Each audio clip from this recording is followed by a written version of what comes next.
So anatomical orientation is our today's topic. तो सबसे पहले हमको जो बेसिक चीजें हैं वो पता होनी चाहिए कि सुपीरियर क्या होता है और हमारा जो इंफीरियर का मतलब क्या होता है, इंटीरियर का मतलब क्या, पोस्टीरियर का मतलब क्या, मेडियल का मीनिंग जो हमारा है वो क्या है, वो हम लोगों को सब पता होना चाहिए। तो सबसे पहले जो हम शुरू कर रहे हैं वो सुपीरियर और का जो वर्ड आता है, जहाँ पे भी सुपीरियर वर्ड आता है या क्रेनियल वर्ड आता है या सिफेल्ड वर्ड जो ये है ये आते हैं। जनरली जितने भी हमारे एनाटॉमिकल लैंडमार्क्स है उसमें सुपीरियर वर्ड या क्रेनियल वर्ड यूज होता है। तो superior towards the head and और upper part of the structure of the body और अबव, ऊपर जो भी होता है उसको सुपीरियर बोलते हैं। तो अगर टुवर्ड्स द हेड है तो भी सुपीरियर बोलते हैं, या अपर पार्ट ऑफ द बॉडी में है या अपर पार्ट ऑफ द किसी भी बॉडी पार्ट का, अगर हैंड का या हेड का या किसी का भी हम बात कर रहे हैं तो अपर पार्ट में ऊपर जाने को हम जो है वो सुपीरियर कहते हैं। फिर हमारा है inferior. Inferior is called as away from the head and or towards the lower part or of a structure or body below. तो सुपीरियर का मतलब ऊपर होता है और इंफीरियर का मतलब नीचे होता है। फॉर एग्जाम्पल हमारा जो ST2 पॉइंट है, तो ST2 पॉइंट जो हमारा यहाँ पर बोनी स्ट्रक्चर है, मिडल ऑफ द आईज जो है, वहां पर हमारा ये जो इस बोन को भी क्या बोलते हैं वो आगे हम सीखेंगे। तो यहाँ से अगर हमको ST3 के लिए जाना है तो वन चुन नीचे है, तो वन चुन नीचे को हम बोलेंगे कि हम इंफीरियर जा रहे हैं। ST2 से ST3 के लिए हम वन चुन नीचे जा रहे हैं, तो नीचे जाने को हम बोलते हैं इंफीरियर है। कहीं से अगर हम ऊपर की तरफ जाते हैं तो उसको हम बोलते हैं सुपीरियर। जैसे हमारा ये ब्रिस्ट क्रीज है, ब्रिस्ट क्रीज से अगर 1.5 चुन हम सुपीरियर जाएंगे यहाँ पर तो हमको लंग 7 मिलता है। तो जब हम कहीं पे ऊपर जाते हैं तो हम सुपीरियर बोलते हैं, कहीं से हम नीचे की तरफ आते हैं तो हम उसको इंफीरियर बोलते हैं। देन एंटीरियर, एंटीरियर और वेंट्रल। तो हमारा जो एंटीरियर जो हमारा है, एंटीरियर का मतलब होता है बॉडी के आगे की तरफ, towards or at the front of the body in the front. तो फ्रंट साइड जो हमारा होता है उसको हम एंटीरियर बोलते हैं। तो किसी भी पॉइंट से हमको एंटीरियर जाना है मतलब आगे जाना है, या किसी भी बॉडी लैंडमार्क से हमको एंटीरियर जाना है मतलब हमको आगे जाना है उस पॉइंट को ढूंढने के लिए। जब हम पोस्टीरियर की बात करते हैं तो पोस्टीरियर यानी बैक साइड। तो अगर हम back side of the body में जा रहे हैं तो हम बोलते हैं posterior.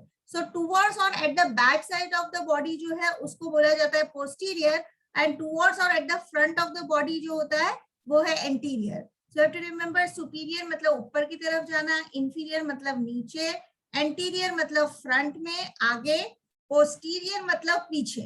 Medial, towards or at the middle of the body on the inner side. जो हमारी मिडल लाइन है उस तरफ को अगर हम जाते हैं, अंदर की तरफ अगर बॉडी में जाते हैं तो हम उनको मेडियल बोलते हैं। और मिडल ऑफ द बॉडी से हम बाहर की तरफ अगर हम आते हैं तो उसको लैटरल कहा जाता है। तो मेडियल है towards or at the middle line of the body on the inner side जो है उसको हम लोग कहते हैं मेडियल। जस्ट फिर आपका है ये, आपको यहाँ पर साथ में जो है वो इलस्ट्रेशन में भी दिखाया गया है कि the forehead is superior to the nose. अगर हम नोज से बात करें तो फोरहेड सुपीरियर हो गया कि नहीं, नोज से ऊपर है तो हम बोलेंगे कि the forehead is superior to the nose. या फिर हम ये भी बोल सकते हैं कि the nose is inferior to the forehead. Forehead से नोज इंफीरियर हो गया और नोज से फोरहेड क्या हुआ, सुपीरियर हुआ। The navel is inferior to the breast bone. तो जो हमारा नाभि है ये हमारे ब्रेस्ट की बोन है उससे इंफीरियर है, इंफीरियर माने नीचे है, या नाभि से हमारा जो ब्रेस्ट बोन है वो सुपीरियर है, तो क्या हो गया ऊपर। तो जो ऊपर जा रहा है वो सुपीरियर, जो नीचे आ रहा है वो inferior. The breast bone is anterior to the spine. जब हम ब्रेस्ट बोन की स्पाइन के साथ हम बात कर रहे हैं तो ब्रेस्ट बोन क्या है, स्पाइन से एंटीरियर मतलब स्पाइन से आगे की साइड है, तो वो एंटीरियर हो गया। यही हम बोल सकते हैं the spine is posterior to the backbone. अगर स्पाइन से हम बैकबोन की बात कर रहे हैं तो बैकबोन का है पीछे, तो स्पाइन से पोस्टीरियर हमारा बैकबोन है, और ब्रेस्ट बोन का है एंटीरियर है। तो जो आगे है वो एंटीरियर, जो पीछे है वो हमारा जो होता है that is posterior. The heart is medial to the arm. हमारा जो हार्ट है वो आर्म से, हाथ से मेडियल साइड में है। दीज आर सिंपल वर्ड्स जो आपको भी हर एक आपका जब आप लोकेशन देखोगे, आपको जब लोकेशन पढ़ने हैं या ABCD में टिक करने हैं, तो ये सुपीरियर, इंफीरियर, एंटीरियर, मेडियल, तो ये सारे जो वर्ड्स है ये आपको याद रखने पड़ेंगे।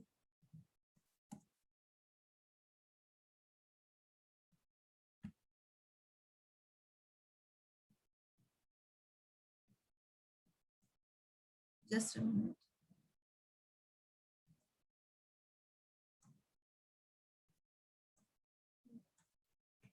Next slide, it's not going now. Just a minute.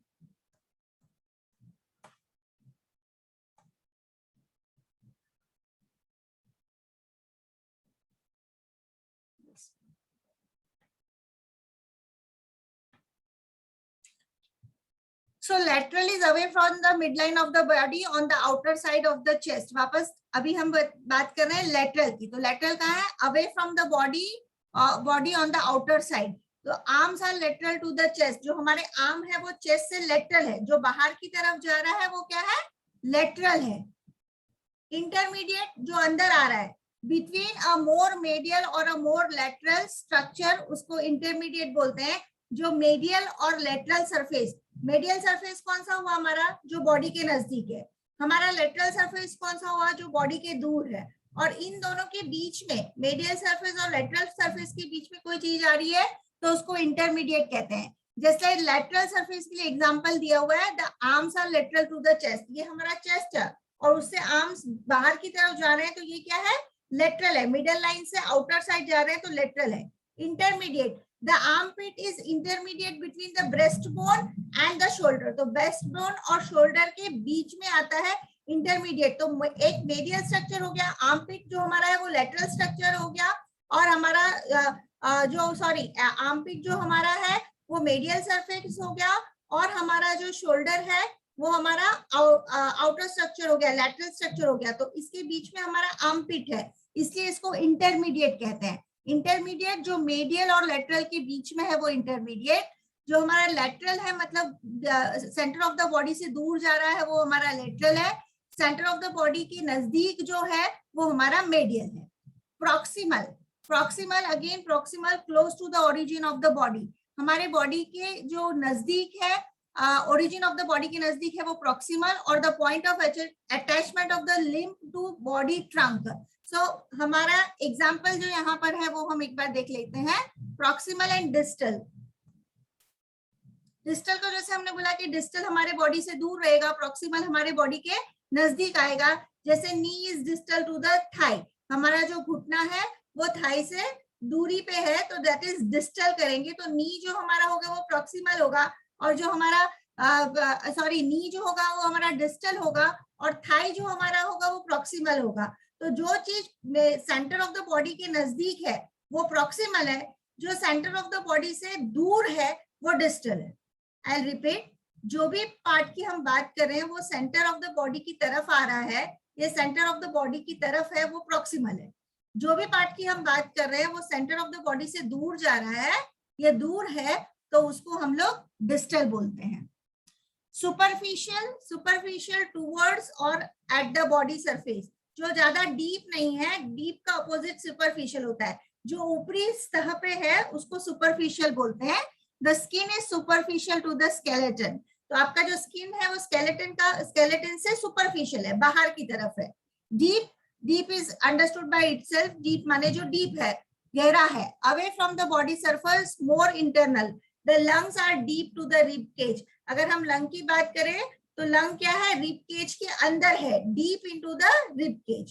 So these are some of the words that you have to remember. एक लैटरल हमने बात कर ली, lateral, distal, intermediate, proximal, superficial and deep. तो इतने वर्ड्स आपको सबसे पहले तो याद रखने हैं. इसमें कोई चीज आपको समझ में नहीं आई तो अभी आप आगे हम जाए उससे पहले अभी आप चैट बॉक्स में लिख दीजिए. लैटरल, मिडल लाइन से दूर की तरफ हम जा रहे हैं, बाहर की तरफ हम जा रहे हैं, दैट इज लैटरल. ठीक है. जब हम मेन बॉडी के नजदीक आते हैं तो वो प्रॉक्सिमल होता है. लैटरल और प्रॉक्सिमल के बीच में जो होता है वो इंटरमीडिएट होता है. डिस्टल जो है वो भी जो ओरिजिन है उससे बहुत दूर जाते हैं, उसको डिस्टल कहते हैं। सुपरफिशियल जो स्किन के हमारे ऊपरी ऊपरी स्तर पे जो रहते हैं, बॉडी सरफेस के ऊपरी स्तर पे जो रहता है वो सुपरफिशियल, और डीप जो बॉडी सरफेस में मोर अंदर जो है वो हमारा डीप होगा।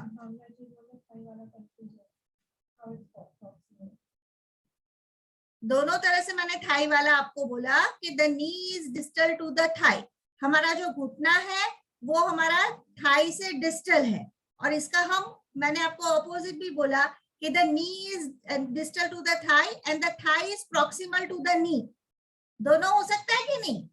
The knee is distal to the thigh and the thigh is proximal to the knee, दोनों हो सकता है ना? भावना जी क्लियर हुआ आपको? अगर बॉडी से दूर जा रहे हैं तो हम डिस्टल बोलेंगे, बॉडी के नजदीक अगर हम आ रहे हैं तो प्रॉक्सिमल बोलेंगे। अगर बॉडी के दूर जा रहे हैं तो डिस्टल होगा, और बॉडी के नजदीक आ रहे हैं तो प्रॉक्सिमल होगा।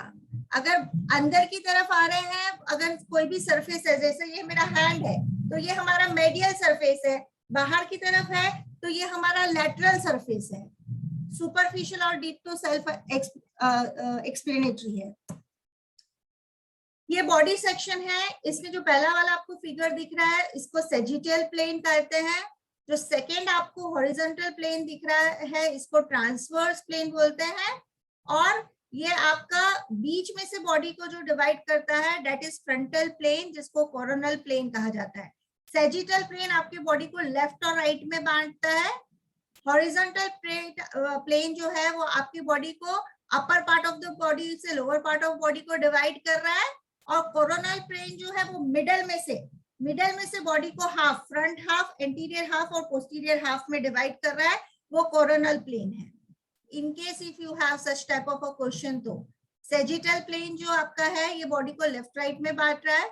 हॉरिजॉन्टल प्लेन जो है वो आपका अपर बॉडी और लोअर बॉडी को आपको डिवाइड कर रहा है, एंड फ्रंटल प्लेन जो है कोरोनल प्लेन है वो सेंटर ऑफ द, यहाँ से अगर बॉडी को डिवाइड करें सेंटर ऑफ द बॉडी से, तो आपका इंटीरियर और पोस्टीरियर जो डिवाइड हो रहा है that is the coronal plane या फ्रंटल प्लेन कहेंगे।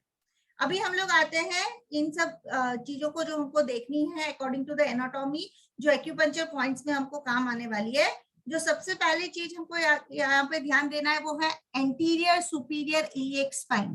तो एंटीरियर सुपीरियर इलियक स्पाइन जो है वो कई जगह पे आपको पढ़ने को मिलेगा, और उसका शॉर्ट फॉर्म जो है दैट इज ASIS, तो कहीं पे सिर्फ ASIS होगा। तो एंटीरियर सुपीरियर इलियक स्पाइन, यहाँ पर जो फिगर में आपको ये दिख रहा है this is the anterior superior जो हमारा इलियक स्पाइन है। यहाँ पर ये जो बोन है, so जब हम साइडवेज खड़े हैं तब ये पूरा बोन हमको महसूस होता है, you can touch it also. So anterior superior iliac spine इसको कहा जाता है। और ये जो एरिया है यहाँ पर आपका जो थाई एरिया है उसका अगर हम देखेंगे ये तो आपका लेटरल सरफेस में है। तो लेटरल सरफेस में ये जो यहाँ पर जहां पर आपका ये फीमर बोन जहां पर से आता है ये हमारा ग्रेटर टोकेंटर है। So this area is greater trochanter. So the greater trochanters form a distinct projecting bone structure on the hip area. ये hip area में जो structure of the bone है यहाँ पर, this is the greater trochanter. It is one of the end points on the imaginary line connecting it to the sacral hiatus. तो ये एक imaginary line जो draw करते हैं point को ढूंढने के लिए, वहां पर ये आता है। Located this line is gallbladder 30. Just a minute. It is on one of the endpoints of the imaginary line connecting it with the sacral hiatus. Located on this line is gallbladder 30. तो इस line पे gallbladder 29 भी है, और इसको यहाँ से यहाँ तक कनेक्ट करेंगे तो हमको gallbladder 30 भी मिलता है। तो gallbladder 30 एक्चुअली 1/3 पे होता है। gallbladder 30 का लोकेशन हम दोबारा देखेंगे जब हम gallbladder मेरिडियन करेंगे। Another line connecting the greater trochanter and the anterior superior iliac spine is used for locating gallbladder 29. तो गॉलब्लैडर 29 को लोकेट करने के लिए और गॉलब्लैडर 30 को लोकेट करने के लिए हमको एंटीरियर सुपीरियर इलियक स्पाइन और ये ग्रेटर टोकेंटर का जो है वो लोकेशन हम लोगों को पता होना चाहिए, क्योंकि आपका एंटीरियर सुपीरियर इलियक स्पाइन से जब हम एक लाइन यहाँ पे लेते हैं, ये वाली लाइन इधर लेंगे तो इस पूरे एरिया का 1/3 पोर्शन जहां पर आता है वहां पर हमारा गॉलब्लैडर 30 का पॉइंट है, और आपका एंटीरियर सुपीरियर इलियक स्पाइन और ग्रेटर ट्रोकेंटर के मिड में एक पॉइंट आता है, that is gallbladder number 29। Generally gallbladder 29 आपके एग्जाम्स में नहीं होगा, लेकिन गॉलब्लैडर 30 आपके एग्जाम्स में जनरली इसका लोकेशन आपको पूछा जाता है। तो आपको इस वाली स्लाइड में से एंटीरियर सुपीरियर इलियक स्पाइन कहाँ पर है, कैसी दिखती है, वो आपको ध्यान रखना है, ताकि कोई पॉइंट उसके आसपास है तो हम उसको लोकेट कर सके। ये नी रीजन है जो आप अभी अपने स्लाइड पे देख सकते हैं। तो यहाँ पर ये जो घुटने हैं, ये घुटने की दोनों जगह जहां पर व्हाइट ड्रॉ कर रखा है उसको बोलते हैं नी ऑफ द आईज। तो घुटने के आप अगर घुटना आप बैठे हुए हो तो आप ऐसे नी का जो उसको पटेला कहते हैं, जो नी कैप है वो, तो आप ऊपर आगे पीछे उस पैर को हिलाइए। तो आगे पीछे आप जब पैर को हिलाएंगे तो आपका जो ये जो घुटना है, ये घुटने पे दो जगह आपको गैप मिलेगी। तो these are the eyes of the knee, इसको आईज ऑफ द नी कहते हैं। और ये जो आईज ऑफ द नी है उसमें लेटरल साइड का मतलब क्या हुआ, बाहर की साइड। मेडियल साइड का मतलब क्या हुआ, अंदर की साइड। तो ये जो नी आई ऑफ द नी जहां पर बताया हुआ है, और ये जो घुटना हमारा है जिसको हम घुटना बोलते हैं, इसको कहते हैं पटेला। ये घुटने को बोलते हैं पटेला। तो पटेला में जो दो आईज हैं आपकी, तो आई ऑफ द नी, आंख जो है, घुटने की जो आंख है, उसमें जो बाहर वाली आंख है वो ST35 पॉइंट है। जो बाहर वाली आईज है वो ST35 पॉइंट है, और जो अंदर वाली जो है that is the point extra 32। सो नी में अगर medial side of the point आपको बोला है कि जो नी रीजन में पटेला में अगर आपको मेडियल साइड ऑफ द आई पूछा है तो उसका आंसर एक्स्ट्रा 32 होगा। और अगर आपको लेटरल साइड ऑफ द नी अगर क्वेश्चन में पूछा है तो लेटरल साइड ऑफ द नी में या lateral side of the I of the नी में आपको कोई पॉइंट पूछा है तो वो ST35 रहेगा। तो यहाँ पर आपको ये आई ऑफ द नी और ये जो नी है उसको पटेला बोलते हैं, ये ध्यान रखना है। और ये जो घुटना है इसके नीचे एंटीरियर साइड में, अंदर की साइड में जो है, यहाँ पर इसको बोलते हैं medial condyle of the tibia. Medial condyle of the tibia कहते हैं। और यहाँ पर हमारा जो यहाँ नीचे ये जो पूरी ये हड्डी है दैट इज द फिबुला, और इसका ऊपर this is the head of the fibula. तो हेड ऑफ द फिबुला के अंदर पे जो एक पॉइंट हमको मिलता है दैट इज गॉलब्लैडर 34। नी के पास में क्या क्या याद रखना है आपको, एक तो आपको ये जो एरिया है, जो नी का जो एरिया है, जो घुटना है, उसको बोलते हैं पटेला। पटेला में हमको दो आईज मिलती है। तो एक आई पे जो आपकी इनसाइड जो है, आपकी मेडियल साइड जो है, इनसाइड बोलूंगी तो आपको फिर वो एग्जाम के टाइम पे याद नहीं आएगा, मेडियल ही बोलती हूँ उसको। मेडियल आई जो है वहां पर जो आपको पॉइंट आ रहा है मेडियल आई पे, तो मेडियल आई पे जो पॉइंट आ रहा है वो एक्स्ट्रा 32 है।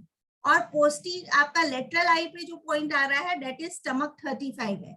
For locating and needling points in the knee region the patient should be relaxed spine position with the knees flex, मतलब उसको लिटा के आप उसकी नीज को फ्लेक्स करें, मतलब इस तरह से नी को मोड़ना है। Supported by a pillow, this opens the knee joint and allows for better palpitation of I of नी। तो जब आप मोड़ोगे ना, पैर को मोड़ोगे, तभी ये जो आंखें हैं, आईज की जो हम आंखों की बात कर रहे हैं, तभी आपको वो मिल पाएगी। A prone position with support below the feet and ankle is recommended for treating points in the popliteal crease. और अगर आपको popliteal crease, अभी हम आगे की बात कर रहे हैं, लेकिन अगर घुटने के पीछे का साइड हम बात करेंगे तो घुटने के पीछे की साइड जो है उसको popliteal crease कहा जाता है। आगे हमारा पटेला है, पटेला के पीछे जो हमारी जो क्रीज है, नी क्रीज, जो नी क्रीज है उसको पॉप्लिटेल क्रीज कहते हैं। तो पॉप्लिटेल क्रीज का जो पॉइंट हमारा आया हुआ है centre of the popliteal crease, वहां पे UB40 पॉइंट आया हुआ है। तो वो वाला पॉइंट अगर आपको पंचर करना है तो पेशेंट को आपको प्रोन पोजीशन में, मतलब आपको उल्टा सुलाना पड़ेगा।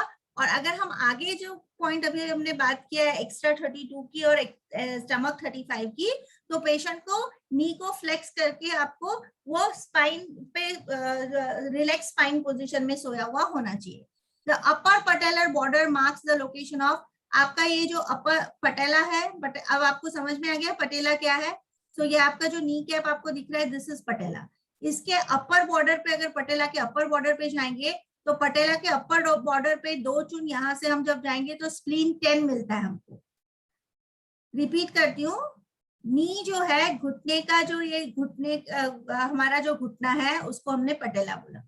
वो घुटने से हम 2 चुन अंदर की तरफ, मतलब मेडियल साइड जाते हैं तो वहां पे हमको पॉइंट स्प्लीन 10 मिलता है। वही पटेला से हम लेटरल साइड में ऊपर जाते हैं 2 चुन, तो वहां पर हमको ST32 मिलता है। तो ये जो सॉरी ST30 नहीं ST32 मिलता है, अपर जा रहे हैं हम, ST32 मिलता है हमको। सो आपको ये याद रखना है कि इसमें ST32 और स्प्लीन 10 दोनों एक ही लेवल पे है, पटेला से दोनों 2 चुन ऊपर हैं, और SP10 मेडियल साइड है एंड ST32 लेटरल साइड है। क्योंकि आपको जब क्वेश्चन दिया होगा ना तो एग्जाम के टाइम पे हड़बड़ हो जाती है। हम आधा ही क्वेश्चन पढ़ते हैं कि 2 चुन अबाउ द नी हमने पढ़ा या 2 चुन अबाउ द पटेला हमने पढ़ा और हमने फटाक से टिक कर दिया। तो थोड़ा शांति से, अपने पास बहुत टाइम है, 50 क्वेश्चन है और 2 घंटे का टाइम है, जो कि हमको अगर आता है तो हमको हार्डली 15 मिनट लगेगा वो क्वेश्चन को पूरा 50 क्वेश्चन को करने में 15 से 20 मिनट लगेगा सिर्फ। इसलिए ध्यान 2 घंटा बहुत टाइम होता है 50 क्वेश्चन को करने का। तो हड़बड़ नहीं करना और आराम से क्वेश्चन को पढ़ना। अगर पटेला से 2 चुन अबव पूछा है तो आपका एंटीरियर साइड में जो है, मेडियल साइड में जो है वो स्प्लीन 10 है, लेटरल साइड में जो है पटेला से 2 चुन जो है वो ST32 है। ठीक है, ये देखो इस यहाँ पर ये ST35 बताया है आपको कि ये पटेला से पे जो पॉइंट यहाँ पर ST35 आया है वो level of the lower patella border पे ST32 है, और ये नी के पटेला के लेटरल साइड में। ठीक है, और यहाँ पर जो मैं एक्स्ट्रा 32 की बात कर रही हूँ, यहाँ पर XLE4 लिखा है, लेकिन आपके लिए वो आपको एक्स्ट्रा 32 नंबर याद रखना है। तो level of the lower border of patella, ये दोनों लोअर बॉर्डर ऑफ पटेला में है, लेकिन एक अंदर की साइड है और एक बाहर की साइड है। ठीक है, so this is the lateral eye corresponds to ST35 and the medial eye to extra 32. आप ये यहाँ पर जो स्लाइड में XLLE लिखा है ना, उसकी जगह आपको एक्स्ट्रा 32 याद रखना है।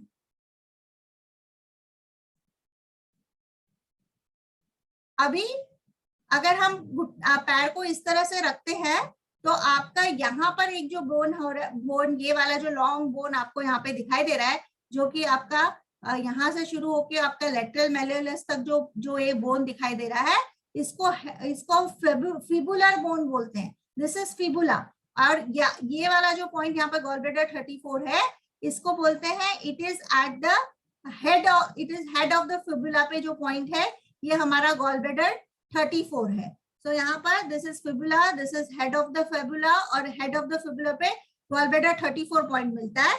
और ये जो हमारे टखना है, इसको टखने को जो है वो हम लोग बोलते हैं लेटरल मेल्युलस। टखने को जो बाहर की तरफ है, छोटी उंगली की तरफ, मतलब बाहर की साइड, छोटी उंगली से ऊपर जाओगे तो वो आउटर साइड है। तो आउटर साइड जो है that is called as lateral malleolus. Lateral malleolus कहा जाता है। वही अगर हम अंदर की तरफ अंगूठे के साइड जो हमको टखना मिलता है, उसको हम मेडियल मेल्युलस बोलते हैं। जो छोटी उंगली की तरफ हमारा टखना है दैट इज लेटरल मेल्युलस, और जो अंगूठे की तरफ अंदर की साइड जो हमारा टखना आता है that is called as medial malleolus. और ये मेडियल मेल्युलस और लेटरल मेल्युलस के आसपास के भी बहुत सारे पॉइंट है। लाइक अगर अभी हेड ऑफ द फिबुला पे हमने एक पॉइंट देखा है कि गॉलब्लैडर 34 है, लेकिन लेटरल मेल्युलस और जो हमारा मेडियल मेल्युलस है उसके पास काफी सारे पॉइंट है। जैसे आपका लेटरल मेल्युलस है तो लेटरल मेल्युलस के पीछे आप जाओगे तो UB 60 होगा, लेटरल मेल्युलस के नीचे आप जाओगे तो UB 62 होगा, राइट। ऐसे ही जब आप मेडियल मेल्युलस में जाओगे तो मेडियल मेल्युलस के नीचे जो आपका पॉइंट आएगा वो आपका किडनी 3 का पॉइंट आएगा। वहां से आप 2 चुन ऊपर जाओगे तो किडनी 7 आएगा। So you have to remember lateral malleolus किसको बोल रहे हैं, जो बाहर का टखना है वो लेटरल मेल्युलस है, जो अंदर का टखना है वो मेडियल मेल्युलस है।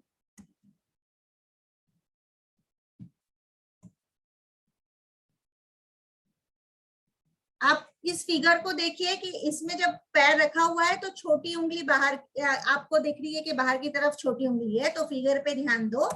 और अब इस वाले फिगर में अंगूठे की तरफ से पैर वही पोजीशन में है, लेकिन अंगूठे की तरफ से आपको ये फिगर दिख रही है। इसमें भी पैर मोड़ा हुआ है, फ्लेक्स्ड। ये जो है ये फ्लेक्स्ड पोजीशन है यहाँ पर। तो इस पोजीशन में ये छोटी उंगली की तरफ आपको दिख रहा है और यहाँ पर थंब की तरफ है। तो ये लेटरल साइड था और ये वाली फिगर में अभी जो हम देख रहे हैं वो मेडियल साइड है। तो मेडियल साइड में यहाँ पर हमको मेडियल कॉन्डाइल ऑफ टीबिया, ये जो एरिया है that is called as the medial condyle of the tibia, right. So this is the medial condyle of the tibia. तो medial condyle of the tibia पे जो पॉइंट हमको मिल रहा है वो स्प्लीन 9 है। Below the medial aspects of the knee joint, the transition from the medial condyle of the tibia to the tibial shaft. So हमारा ये जो एरिया है इसको टीबियल शाफ्ट कहते हैं, और ये जो एरिया है that is the medial condyle of the tibia. So ये medial condyle of the tibia और ये शाफ्ट, ये आपका जो है ये शाफ्ट है, टीबियल शाफ्ट है। तो यहाँ पर जो ये पॉइंट आपको यहाँ पर अंदर की तरफ मिल रहा है वो स्प्लीन 9 है। हमने जब बाहर की तरफ देखा था, लेटरल साइड में देखा था, तो गॉल ब्लैडर 34 है, और जब हम मेडियल साइड में आ रहे हैं तो स्प्लीन 9 है। गॉल ब्लैडर 34, स्प्लीन 9, ये एक ही लेवल पे है, लेकिन बाहर की तरफ में जो है वो गॉल ब्लैडर 34 है और अंदर की साइड में स्प्लीन 9 है। मतलब लेटरल साइड पे गॉल ब्लैडर 34 है और मेडियल साइड पे हमारा SP9 है। ये गैस्ट्रोनेमियस मसल है, इसका अभी इसमें कुछ काम नहीं है, लेकिन आपको पता होना चाहिए कि ये जो मसल है जिसको हम पिंडलिया बोलते हैं, तो ये जो मसल है इसको गैस्ट्रोसिनियस मसल कहते हैं। गैस्ट्रोसिनियस मसल के सेंटर में एक पॉइंट आता है, वो यूरिनरी ब्लैडर 57 और 58 पॉइंट यहाँ पर आते हैं जो गैस्ट्रोसिनियस मसल पे होते हैं। स्प्लीन 9 के लिए आपको ये याद रखना है, ये जो मेडियल शाफ्ट है और medial condyle of the tibia है, इसके बीच में एक पॉइंट है जो स्प्लीन 9 है, level with gall bladder 34 on the lateral side. Medial side में स्प्लीन 9, लेटरल साइड में गॉल ब्लैडर 34। अभी ये एंकल हमारा आ गया, तो अभी ये जो हमारा एंकल है वो अंदर के साइड का है, तो जो अंदर के साइड का टकना है उसको हम मेडियल मेलोलेस बोलते हैं। हमने पहले आउटर देखा ना, ये आउटर देखा, इसको क्या बोला हमने, लेटरल मेलोलेस। जो ये बाहर का टकना है उसको हमने बोला लेटरल मेलोलेस। और अब इस वाले फिगर में हमको अंदर का टकना दिख रहा है, अंगूठे के साइड का। ये देखो, ये छोटी उंगली के साइड है, ये लेटरल मेलोलेस। जो अंगूठे के साइड है वो, ये अंगूठे की साइड जो है उसको कहते हैं, इस टकने को कहते हैं मेडियल मेलोलेस। और इसका मेडियल मेलोलेस टकने का जो सेंटर पॉइंट है उसको कहा जाता है हाईएस्ट प्रोमिनेंस, क्योंकि सबसे उपसा हुआ हिस्सा जो होता है ना टकने का, उसको कहते हैं हाईएस्ट प्रोमिनेंस। तो ये highest prominence of medial malleolus है, जो पैर में अंगूठे के साइड से देखोगे तब आएगा, और जब आप छोटी उंगली की तरफ से आप देख रहे हो तो यहाँ पर हाईएस्ट प्रोमिनेंस ऑफ लेटरल मेलोलेस आ रहा है। तो लेटरल और मेडियल का आप डिफरेंस देख लीजिए।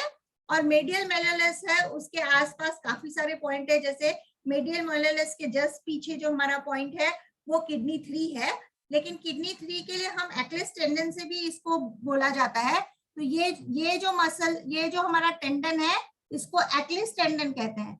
तो आपका मेडियल मेलोलेस और एक्लिस टेंडन, इसके बीच में अगर कोई पॉइंट के लिए आपको पूछा गया है तो वो किडनी 3 है। रिपीट कर रही हूँ, एक्लिस टेंडन और highest prominence of the medial malleolus है, उसके सेंटर में जो पॉइंट है दैट इज किडनी 3। सो बाहर का टकना हमारा लेटरल मेलोलेस है, अंदर की साइड का टकना हमारा मेडियल मेलोलेस है। मेडियल मेलोलेस और एक्लिस टेंडन जो है उसके बीच में ये किडनी 3 का पॉइंट आता है, और उसके नीचे ये जो हमारा मेडियल मेलोलेस है उससे किडनी 3 उसके पीछे, और उससे हम एक चूर नीचे जाएंगे तो किडनी 4 आता है पीछे के साइड। और यहाँ पर हमारा जो मेडियल मेलोलेस है इससे एग्जैक्टली नीचे हम आते हैं, मेडियल मेलोलेस के एग्जैक्टली नीचे आते हैं तो किडनी 3 है, मेडियल मेलोलेस के एग्जैक्ट पीछे जाते हैं तो किडनी 3 है। I repeat myself, medial malleolus है, उसके बैक साइड में पीछे जाएंगे हम, तो पीछे जाएंगे तो किडनी 3 मिलेगा, और नीचे जाएंगे तो किडनी 6 आएगा। मतलब ये जो मेडियल मेलोलेस है इससे इंफीरियर आप आओगे तो आपको किडनी 6 मिलेगा, और आपका जो मेडियल मेलोलेस है इससे पोस्टीरियर जाओगे तो किडनी 3 मिलेगा। So these are the words you have to remember. Medial malleolus के पोस्टीरियर जाओगे या मेडियल मेलोलेस और एक्लिस टेंडन के बीच में आप आओगे तो किडनी 3 मिलेगा। मेडियल मेलोलेस से आप इंफीरियर जाओगे तो आपको किडनी 6 का पॉइंट मिलेगा। Then you have a joint space of the interior ankle.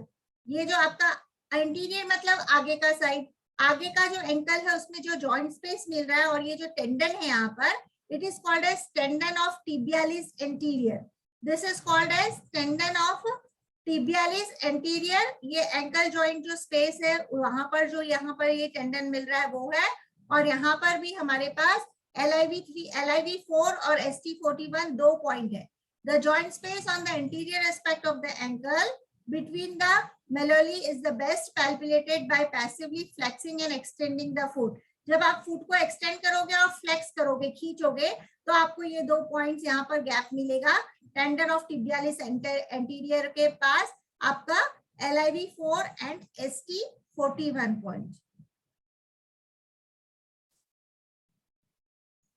So Achilles tendon हमने आगे जब देखा था तब भी हमने देखा था कि ये जो पीछे का ये टेंडन है इसको एक्लिस टेंडन कहते हैं.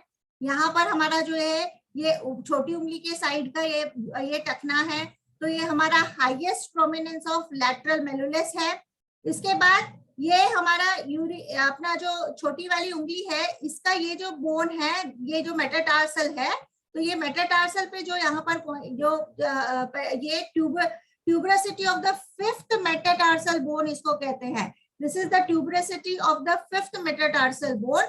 तो इसके जो inferior में है, tuberosity of the fifth metatarsal bone के जो inferior में है वो UB64 है, और जो superior में है वो यहाँ पर UB63 है. Tuberosity of the fifth metatarsal bone, metacarpal जो होते हैं वो हाथ के बोन होते हैं, यही वाले बोन, और यही वाले बोन पैर में जब आते हैं तो इनको मेटाटार्सल कहा जाता है. हैंड वाले मेटाकार्पल और पैर वाले मेटाटार्सल कहा जाता है. तो ये मेटाटार्सल बोन के जो इंफीरियर में है वो UB64 है, इंफीरियर में UB64 और सुपीरियर में UB63 पॉइंट है. ये हाईएस्ट प्रोमिनेंस ऑफ लेटरल मेलुलस हमने देख ही लिया था, ये हाईएस्ट पॉइंट है. इसके एग्जैक्ट नीचे जाते हैं हम, हाईएस्ट पॉइंट ऑफ लेटरल मेलुलस के एग्जैक्ट नीचे जाएंगे तो 0.62 है, और हाईएस्ट प्रोमिनेंस ऑफ लेटरल मेलुलस के पीछे जाते हैं तो ब्लैडर 60 है. जिस तरह से हमारे इनर साइड में भी दो पॉइंट है. इनर मेलुलस जब हमारा है अंदर की साइड है तो हमको अंगूठा दिखेगा, तो इनर मेलुलस में पीछे जो हमारा है वो किडनी 3 है, और उसके नीचे जो पॉइंट हमारा आएगा वो किडनी 6 है. पीछे किडनी 3, नीचे किडनी 6. उसी तरह से यहाँ पर जब हम लेटरल मेलुलस में जाते हैं तो पीछे जो है हमारा वो 60 है और नीचे है 62 है. दोनों ही number according to the number of the meridian, the bigger number जो है वो आपका मेलुलस के नीचे है. तो 60 और 62 में से कई बार कंफ्यूजन होता है कि नीचे कौन सा है पीछे कौन सा है. तो बिगर नंबर जो है ना वो मेलुलस के नीचे है, तो 62 नीचे आएगा और 60 पीछे आएगा. ऐसा ही K3 K6 में भी कंफ्यूजन होता है. तो बिगर नंबर है वो नीचे है, तो आपका मेडियल मेलुलस है उसके नीचे जो पॉइंट है दैट इज आपका जो है वो किडनी 6 है, और मेडियल मेलुलस के पीछे जो पॉइंट है दैट इज आपका किडनी 3 है. तो इंफीरियर में आपका जो है इनर मेलुलस के जो इंफीरियर में है वो किडनी 6 है, और आउटर मेलुलस के इंफीरियर में जो है वो यूरिनरी ब्लैडर 62 है. ऐसे ही आउटर मेलुलस के पोस्टीरियर साइड में जो पॉइंट है जो हमारे एक्लिस टेंडन के बीच में जो आता है, हाईएस्ट प्रोमिनेंट ऑफ लेटरल मेलुलस और आपका एक्लिस टेंडन है, इसके बीच में जो पॉइंट आता है वो ब्लैडर 60 है. बाहर की तरफ को, अंदर की साइड को जो हमारा है वो मीडियल मेलुलस और एक्लिस टेंडन के बीच में जो पॉइंट आ रहा है वो किडनी 3 है. तो ये आपको याद रखने हैं.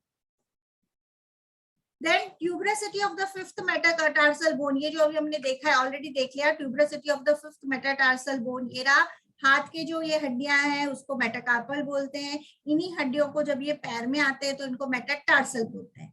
हाथ का मेटाकार्पल और पैर का जो है उसको मेटाटार्सल बोलते हैं. तो ये UB63 का जो हमारा पॉइंट है ये हमारा इसके So the tuberosity of the proximal end of the fifth metacarpal bone is most palpable orientation point on the lateral aspect of the midfoot. Bladder 63 is located in the depression proximal to the tuberosity, while UB64 is located in the depression distal to it at the junction of the head of the shaft.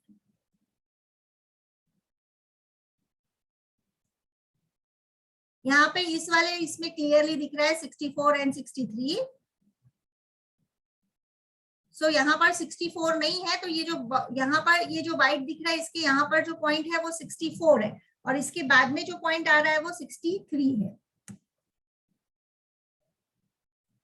ये सारे names है of the anatomical name है आपके base of the first metatarsal bone से। अगर हम शुरू करें तो यहाँ पर हमारा डिस्टल फ्लेंजेस आता है, बीच वाला मेडल फ्लेंजेस, बीच वाला प्रॉक्सिमल फ्लेंजेस आता है, और यहाँ पर आपका मेडियल फ्लेंजेस है।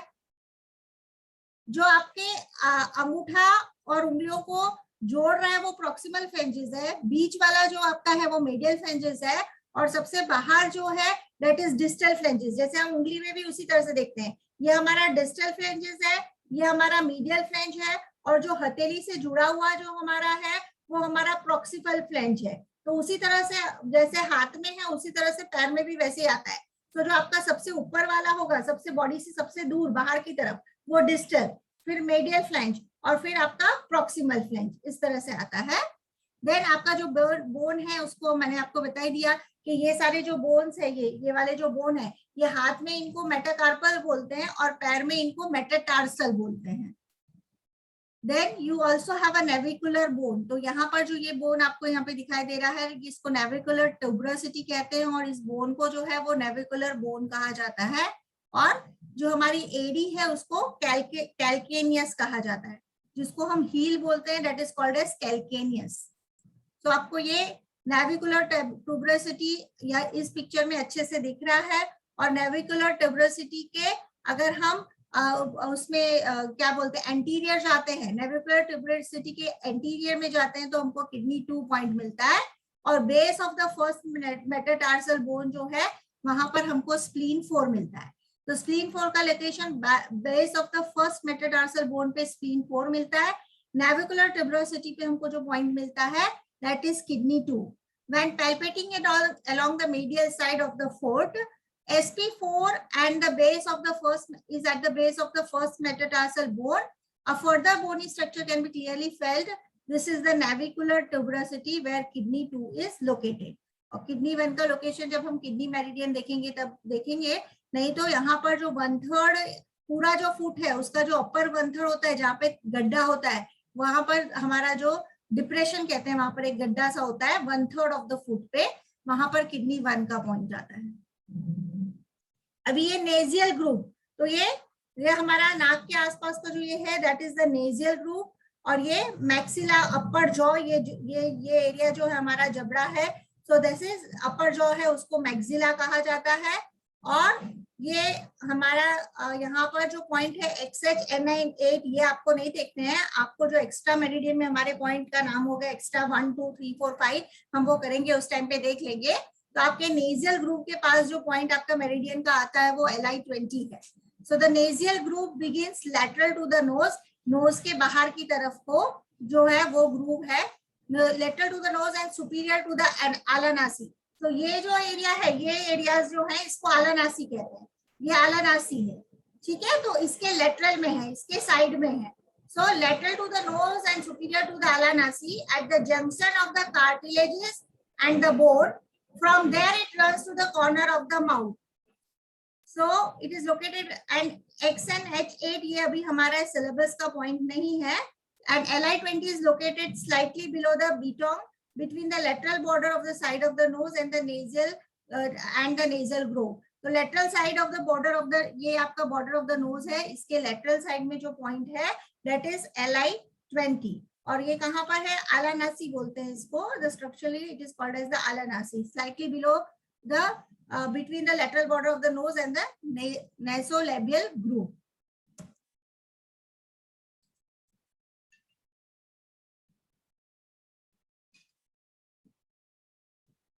लोअर फेस एंड चीन एंड मैंडिबुलर एंगल। अभी गर्दन को जब हम इस तरह से करते हैं तो ये पूरा सा एक बाहर जो एरिया इस तरह से निकलता है, ये हमारा स्टेनोकोलाइड मस्टॉइड मसल, ये मसल है पूरा स्टेनोकोलाइड, ये जो है ये हमारा स्टेनोकोलाइड मस्टॉइड मसल है ये। इसके अलावा ये जो पीछे हमारा ये जो बोनी एरिया है यहाँ पर, जहाँ पर extra 6 7 8 extra 6 7 8 not 6 7 8 extra meridian 7 8 आता है, फिर हमारा ट्रिपल वॉर्मर का 17 पॉइंट आता है। ये जो पूरा बोनी एरिया है यहाँ पर, that is called as the mandibular, इसको मैंडिबल कहा जाता है। दिस इज मैंडिबल हमारा, ठीक है। ये जो बोन है, ये मेरा जो बोन है यहाँ पर, that is the zygomatic bone. ये जो बोन दिखता है किसी का, ये बोन बड़ा होता है तो एकदम प्रोमिनेंटली बाहर दिखता है, जैसे अभी स्माइल करते हैं तो प्रोमिनेंटली ये जो बाहर आ रहा है, that is the zygomatic bone. तो ये हमारा जाइगोमेटिक बोन है, ये जाइगोमेटिक बोन इसको कहते हैं। एंड ये जो मसल यहाँ पर हमारा है, दैट इज मेस्टीरियर मसल। ये जो मसल है यहाँ पर, दैट इज द मास्टीरियर मसल। तो यहाँ पर आपको, क्योंकि ये स्टेनोकोलाइड मस्टॉइड के पास में भी आपके स्टमक मेरिडियन का स्टमक 9 जो पॉइंट है वो आता है। यहाँ पर मैंडिबुलर एंगल जो हमारा यहाँ पर है, वहां पर हमारे 3 पॉइंट मेरिडियन के जो हमारे सिलेबस के वो आते हैं।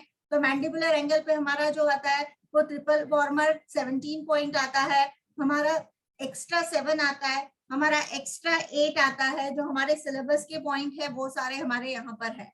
सो द और ये वाला जो है इसको मैंडिबुलर एंगल कहते हैं। इस तरफ से दिखाऊं, so this is the mandibular angle, ये जो एंगल है, this is the mandible, this is mandible and this is the mandibular angle। so ये सारे हमारे, इतना थोड़ा फेस का anatomy, face, lower chin face का भी आपको थोड़ा पता होना चाहिए to find the exact location of the point for giving exam। the mandibular angle corresponds to the area where the lower jaw line and its changes its direction from horizontal to vertical। ये हमारा horizontal हुआ और ये vertical हुआ। तो ये जो angle है, ये एंगल जो है, इस एंगल को कहते हैं मैंडिबुलर एंगल। आप यहाँ पर पिक्चर में देख सकते हैं, ये हॉरिजॉन्टल और यहाँ से फिर ये वर्टिकल लाइन जा रही है, तो उसमें ये जो एंगल बन रहा है, that is the mandibular angle. तो ये मैंडिबुलर एंगल जो है वहां पर ST6 पॉइंट है हमारा। ये हॉरिजॉन्टल लाइन हो गई मैंडिबल की और ये वर्टिकल लाइन हो गई। तो हॉरिजॉन्टल और वर्टिकल लाइन से जो एंगल बन रहा है वो मैंडिबुलर एंगल है, और उस मैंडिबुलर एंगल पे जो पॉइंट है वो हमारा स्टमक 6 पॉइंट है। So it is located markedly inferior and anterior to the ear lobe. तो ये ईयर लोब से अगर हम देखेंगे तो ये हमारा ईयर लोब है, ईयर लोब, हाँ, जहाँ पे हम पहनते हैं। तो ईयर लोब से क्या है, ये एंटीरियर है, ईयर लोब से आगे की साइड। सो एंटीरियर है and it is located inferior and anterior to the ear lobe. तो ईयर लोब से नीचे और एंटीरियर, आगे और नीचे, आगे और नीचे। तो ये पॉइंट हमारा जो है वो मैंडिबुलर एंगल पे है। जो अगर हम यहाँ से देखते हैं, ईयर लोब से देखते हैं, तो ईयर लोब के एंटीरियर और इंफीरियर में ये पॉइंट आता है, that is ST6। At this angle of mandibular angle, you will find this point stomach 6, as well as of SI17। SI17 भी ये जो हमारा मैंडिबुलर एंगल है, इसके बाहर में हम आते हैं, बाहर आते हैं हम लोग, तो यहाँ पर हमको SI17 मिलता है, और इसके अंदर अगर हम जाते हैं तो हमको ST6 मिलता है। तो ये ST6 और SI17 ये सेम लेवल पे ही है, लेकिन एक मैंडिबुलर एंगल के अंदर है और एक मैंडिबुलर एंगल के बाहर है। तो जो बाहर है वो SI17 है, जो अंदर है वो ST6 है। One finger with anterior and superior to the mandibular angle. तो ये जो पॉइंट हमारा ST17 है, ये one finger with anterior and superior to the mandibular angle, वो ST6 था। एंड हमारा TW16 जो है, TW16 is level with the mandibular angle. Mandibular angle है उसी के लेवल में जो हमारा पॉइंट है वो हमारा TW16 है।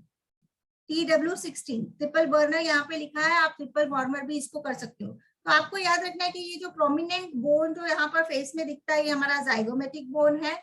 जो पीछे यहाँ पर है, इसको मस्टॉइड प्रोसेस हमारा जो है, उसको मस्टॉइड प्रोसेस कहा जाता है। तो मस्टॉइड प्रोसेस के आपके एक्स्ट्रा 7, एक्स्ट्रा 8, ट्रिपल वॉर्मर 7 है। ये हमारा मैंडिबुलर एंगल है। तो मैंडिबुलर एंगल पे हमको ST36 पॉइंट हमको मिल रहा है, जाइगोटिक ST6 पॉइंट हमको मिल रहा है। हमारा स्टेनोकोलाइड जो मस्टॉइड है, वहां पर हमारा स्टमक 9 आएगा, आगे होगा, देखते हैं हम लोग इसी PPT में।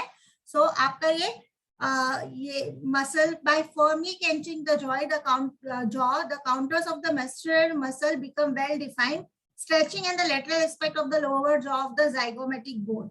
तो ये हमारा zygomatic bone था, इसी के नीचे हमारा SI18, फिर यहाँ पर हमारा ये जो मैंडिबल है, ये मैंडिबल पे ST5 हमारा और ये जो एंगल था हमारा, ये एंगल के सेंटर में जो हमारा पॉइंट था वो ST6 है and this is the masseter muscle. ये जो मसल यहाँ पर है that is the masseter muscle, इस मसल का नाम है। यहाँ पे ऊपर जो बोन है वो जाइगोमेटिक बोन है, यहाँ पीछे जो बोन है वो दैट इज द मस्टॉइड प्रोसेस है, और यहाँ जब हम गर्दन इस तरह से करते हैं तो वो स्टर्नोकोलॉइड मसल है। और इस एरिया को जो है वो मेंटोलेबियल ग्रूव कहते हैं। ये जो यहाँ पर गड्ढा है ना, डिप्रेशन है, this is called as the mentolabial groove. This forms a transfer groove at the junction of the chin and the lower lip. तो आपका ये जंक्शन है जो लिप का और जॉ का, जो आपका ये जंक्शन है यहाँ पर मिलता है, that is the mentolabial groove. और यहाँ पर जो पॉइंट हमारे पास है वो रेंट 24 है। ये भी किसी क्वेश्चन पेपर में है ये क्वेश्चन कि आपका जो ये है junction of chin and the lower lip का पॉइंट नंबर कौन सा है, तो दैट इज रेंट 24 है। One of the question paper is having this question. Year का एनाटॉमी आपको बहुत ज्यादा याद रखने की जरूरत नहीं है, लेकिन जस्ट एक ओवरव्यू हम लोग जाएंगे, क्योंकि हमारे जो पॉइंट्स है वो कुछ ट्रैगर्स पे कुछ पॉइंट्स है हमारे, बाकी इतना ज्यादा पॉइंट्स नहीं है हमारे सिलेबस में। सो ये एनाटॉमी ऑफ द ईयर है, तो बाहर का ये जो हिस्सा है that is called as helix. यहाँ पर ये जो वाई बन रहा है इसको कहते हैं एंटी हेलिक्स। ये वाला जो पोर्शन है ये रूट ऑफ हेलिक्स है। ये जो नॉच यहाँ पे बन रहा है it is the superior supratragic notch, और ये गड्ढा जो यहाँ पर है इसको कहते हैं इंट्राट्रेजिक नॉच। ये जो आपके फेस के साथ जुड़ा हुआ ये एरिया है ये ट्रैगस है, इसके एग्जैक्ट सामने का जो एरिया है वो एंटी ट्रैगस है, और जहां पर हम इयररिंग्स पहनते हैं या छिदवाते हैं कान, वो जो एरिया है वो ईयर लोब है। सो ईयर लोब वगैरह के पॉइंट्स जो भी हमारे TCM में जो पॉइंट्स है वो इन एरिया में कोई पॉइंट्स अभी हमारे मेरिडियन के नहीं है, लेकिन इस एरिया में जो हमारा है, जो हमारा ट्रैगस के एरिया है, वहां पर हमारे जो पॉइंट है वो कुछ पॉइंट है जो भी हम लोग आगे देखेंगे। Border between the auricle and the face. The border between the auricle and the temple cheek generally forms a more or less vertical line. Several points are located on this line. तो already मैंने ये वाला आपको बताया कि ये मस्टॉइड process है, और ये वाले जो पॉइंट्स हमारे लिए जो या पॉइंट्स यहाँ पर है वो दिस इज जो इन्होंने XN14 या ऐसा लिखा हुआ है, ये हमारे लिए एक्स्ट्रा 6 and 7 है। अरे सॉरी 7 and 8, एक्स्ट्रा 6 तो DU20 हमारा जो पॉइंट है उसके चारों ओर जो पॉइंट होता है वो एक्स्ट्रा 6 है। तो मैं इसको अभी इसलिए क्लियर करूं क्योंकि मैं 2-3 बार एक्स्ट्रा 6 बोल चुकी हूँ। एक्स्ट्रा 6 नहीं है, मस्टॉइड प्रोसेस पे एक्स्ट्रा 7 एंड एक्स्ट्रा 8 है। एक्स्ट्रा 6 हमारे DU20 के एक एक चुन पे चारों तरफ पॉइंट होते हैं। Total number of extra 6 points are 4 points, जो कि हमारे यहाँ पर आते हैं। DU20 से एक चुन लेफ्ट राइट अप डाउन जाओगे तो वहां पर आपको जो पॉइंट मिलता है वो एक्स्ट्रा 6 है। जो मस्टॉइड प्रोसेस पे जो पॉइंट है वो एक्स्ट्रा 7 है और एक्स्ट्रा 8 है, गॉलब्लैडर 12 है, ट्रिपल वार्मर 17 है। ये सारे पॉइंट्स जो है वो आपके मस्टॉइड प्रोसेस पे हैं। फिर आपका ये जो आगे का एरिया है, जो अपना ईयर का आगे का एरिया जो यहाँ पर था, तो हमारा सुप्राट्रेजिक नॉच है और हमारा ट्रैगस है, उसके बाहर पे 4 पॉइंट है। यहाँ पर triple warmer 21, triple warmer 22, SI 19 और गॉलब्लैडर 2। ये जो 3 पॉइंट आपके ट्रैगस पे जो पॉइंट आ रखे ना, ट्रिपल वार्मर 21, SI 19 और गॉलब्लैडर 2, अगर टीनाइटिस या डेफनेस का ईयर का कोई भी प्रॉब्लम हो तो इसमें एक ही निडल से एक साथ तीनों पॉइंट्स को पंचर करते हैं। परपेंडिकुलर नहीं बोलेंगे उसको, नीडलिंग को सीधा इसी प्रकार से उसको नीडलिंग किया जाता है। एक ही निडल से तीनों पॉइंट को एक साथ पंचर करते हैं ट्रैगस पे, लाइक दिस, एक ही साथ उसको करते हैं वो इन तीनों पॉइंट को। सो ट्रिपल वार्मर 21, SJ 19 और गॉलब्लैडर 2 जो है ये हमारे पॉइंट है ट्रैगस के पास में है, और जो आपका सुप्राट्रेजिक नॉच था उसके पास में बाहर जो पॉइंट है वो आपका ट्रिपल वार्मर का 22 नंबर का पॉइंट है। ये हमारा स्टेनोकोलॉइड मस्टॉइड प्रोसेस है, ये हमारा मस्टॉइड प्रोसेस है। ये transverse process of the atlas है। और that's enough for this slide. Back of the neck. So ये वाला जो area back of the neck का है इसको transverse process of the atlas बोलते हैं। दिस एरिया जो हमारा है this is called as the transverse process of the atlas. और ये जो पीछे का हमारा ये एरिया है जो that is called as external और occipital protuberance. So this area, ये वाला जो एरिया है, this is the external occipital protuberance, and ये जो इस तरह से आपको दिख रहा है, ये it is the transverse process of the atlas. तो occipital पे जो हमारे points आए हुए हैं, the transition from the head to the neck is formed by the mastoid process and the adjacent dorsal musculature and occiput. The following points are located in the area from the lateral to the medial. हम lateral से, और lateral मतलब बाहर की side, medial मतलब अंदर की side, तो बाहर से अंदर हमने गॉल ब्लैडर 12 ऑलरेडी हमने यहाँ पर मास्टोइड प्रोसेस पे हमने गॉल ब्लैडर 12 देख लिया था। इससे अब हम कहाँ जा रहे हैं, मिडल लाइन की तरफ आ रहे हैं। तो यहाँ से लेटरल से मिडल लाइन की तरफ हम आ रहे हैं, तो फिर हमको जो पॉइंट मिलता है यहाँ पर एक्स्ट्रा XN HN 14 दिया हुआ है, लेकिन हमारे लिए वो एक्स्ट्रा 7 और एक्स्ट्रा 8 है। वहां से जब हम यहीं पे आते हैं तो हमारे पास हमको जो पॉइंट मिलता है वो गॉल ब्लैडर 20 मिलता है। तो गॉल ब्लैडर 20 बायलेटरल दोनों साइड आएगा। उसके बाद UB 10 मिलता है, वो भी हमारा दोनों साइड आएगा। सो गॉल ब्लैडर 20, UB 10, ये सारे पॉइंट्स यहाँ पे मिलते हैं। जब हम ये मेरिडियन देखेंगे तो इनके लोकेशन हम दोबारा देखने वाले हैं। अभी हमको क्या याद रखना है, द वर्ड्स याद रखना है, एनाटोमिकल लैंडमार्क्स हम याद रख रहे हैं कि एक्सटर्नल ऑसिपिटल प्रोटूबरेंस है, वहां पर कौन सा पॉइंट मिल रहे हैं हमको, तो वहां पे हमको DU 14, 15, 17 मिल रहे हैं। ट्रांसवर्स प्रोसेस ऑफ एटलास जो है वहां पे हमको कौन से पॉइंट मिल रहे हैं, तो हमको गॉल ब्लैडर 20 मिल रहा है, ब्लैडर 10 मिल रहा है, DU 15, DU 16, ये वाले सारे पॉइंट्स हमको मिल रहे हैं। Then we will see the meridian, we will again see the location. अभी ये सब बताने का एक ही पर्पस है ताकि थोड़ा बहुत एनाटॉमिकल लैंडमार्क्स आपको याद रहें।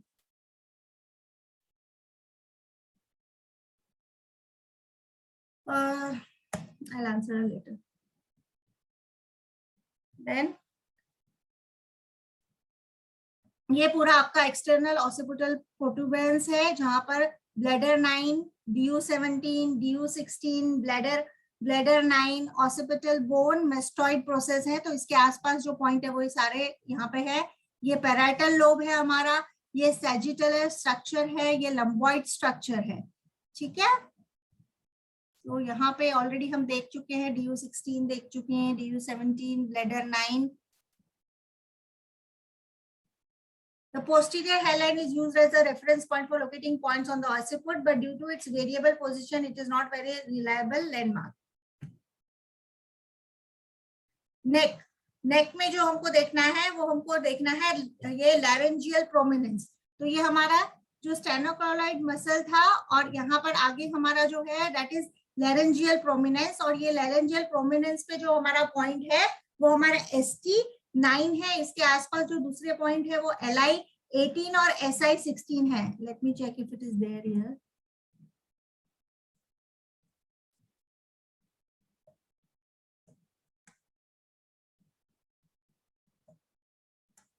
सो यहाँ पर ये laryngeal prominence पे 3 पॉइंट यहाँ पे दिए हुए हैं, ST, ST9, ST10 and ST11, stomach 11। ये सारे हमारे जो है ये स्टेनोकार्डियल मसल और हमारा जो स्टेनोकार्डियल मस्टॉइड मसल है, और ये laryngeal prominence है, उसके आसपास वाले जो पॉइंट्स है वो हमारे ST9, LI18, SI16, ये सारे हमारे उसके पॉइंट्स हैं। शोल्डर एंड द आर्म, ये वाला जो अभी मैं करवा रही हूँ ना, ये आफ्टर टुडेज क्लास ये सब कुछ आपको अभी व्हाट्सएप पे ही मिल जाएगा। तो आप चिंता नहीं करो, आपको व्हाट्सएप पे मिल जाएगा। आप वापस से क्लास के बाद रेफर कर सकते हो, और एग्जाम तक डेली भी आप रेफर कर सकते हो। तो ये सब कुछ अभी आपको मिल जाएगा after this class. Shoulder and arm, shoulder and arm में आपका ये जो मसल है this is called as the trapezium muscle. तो ये हमारा ट्रेपेजियम मसल है। ट्रेपेजियम मसल यहाँ पर है, ये हमारा स्कैपुलर स्पाइन है, this is called as the scapular spine. आपका ये जो मसल है this muscle is called as the deltoid muscle. आपका ये जो शोल्डर का ये वाला जॉइंट है दिस इज, ये जो है पूरा ये जो एरिया है हमारा दैट इज द एक्रोमिनियम। सो ये जो उपसा हुआ हिस्सा है ये ट्रेपेजियम है, और उसके बाद जो यहाँ पर हमारा जो है वो एक्रोमिनियम है। So the muscle covers the superior aspect of the shoulder, its superior portion extending from the cervical spine to the acromion. Cervical spine से लेके acromion तक का पूरा एरिया है।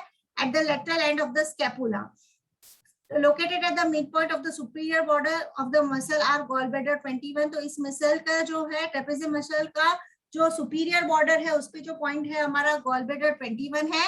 And slightly inferior, so slightly gallbladder 21 से slightly inferior हम आएंगे तो TW15 हमको पॉइंट यहाँ पर मिलेगा। तो ये 21 है, 21 से इंफीरियर हम जब आएंगे तब हमको TW15 पॉइंट मिलेगा।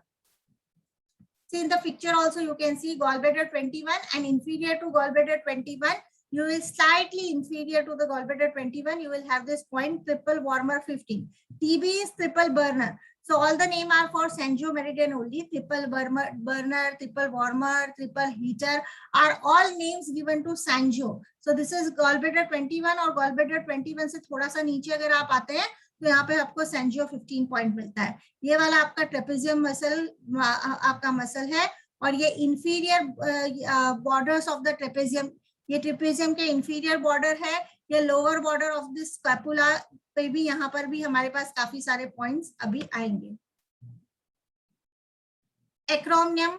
Acromion, by palpating the shoulder joint from a lateral direction, the acromion can be felt as a bony extension with the flat surface, slightly superior to the protruding head of the humerus. तो यहाँ पर ये जो bone हमारी आती है, that is the humerus, जो bone है उसको the name of the bone is humerus.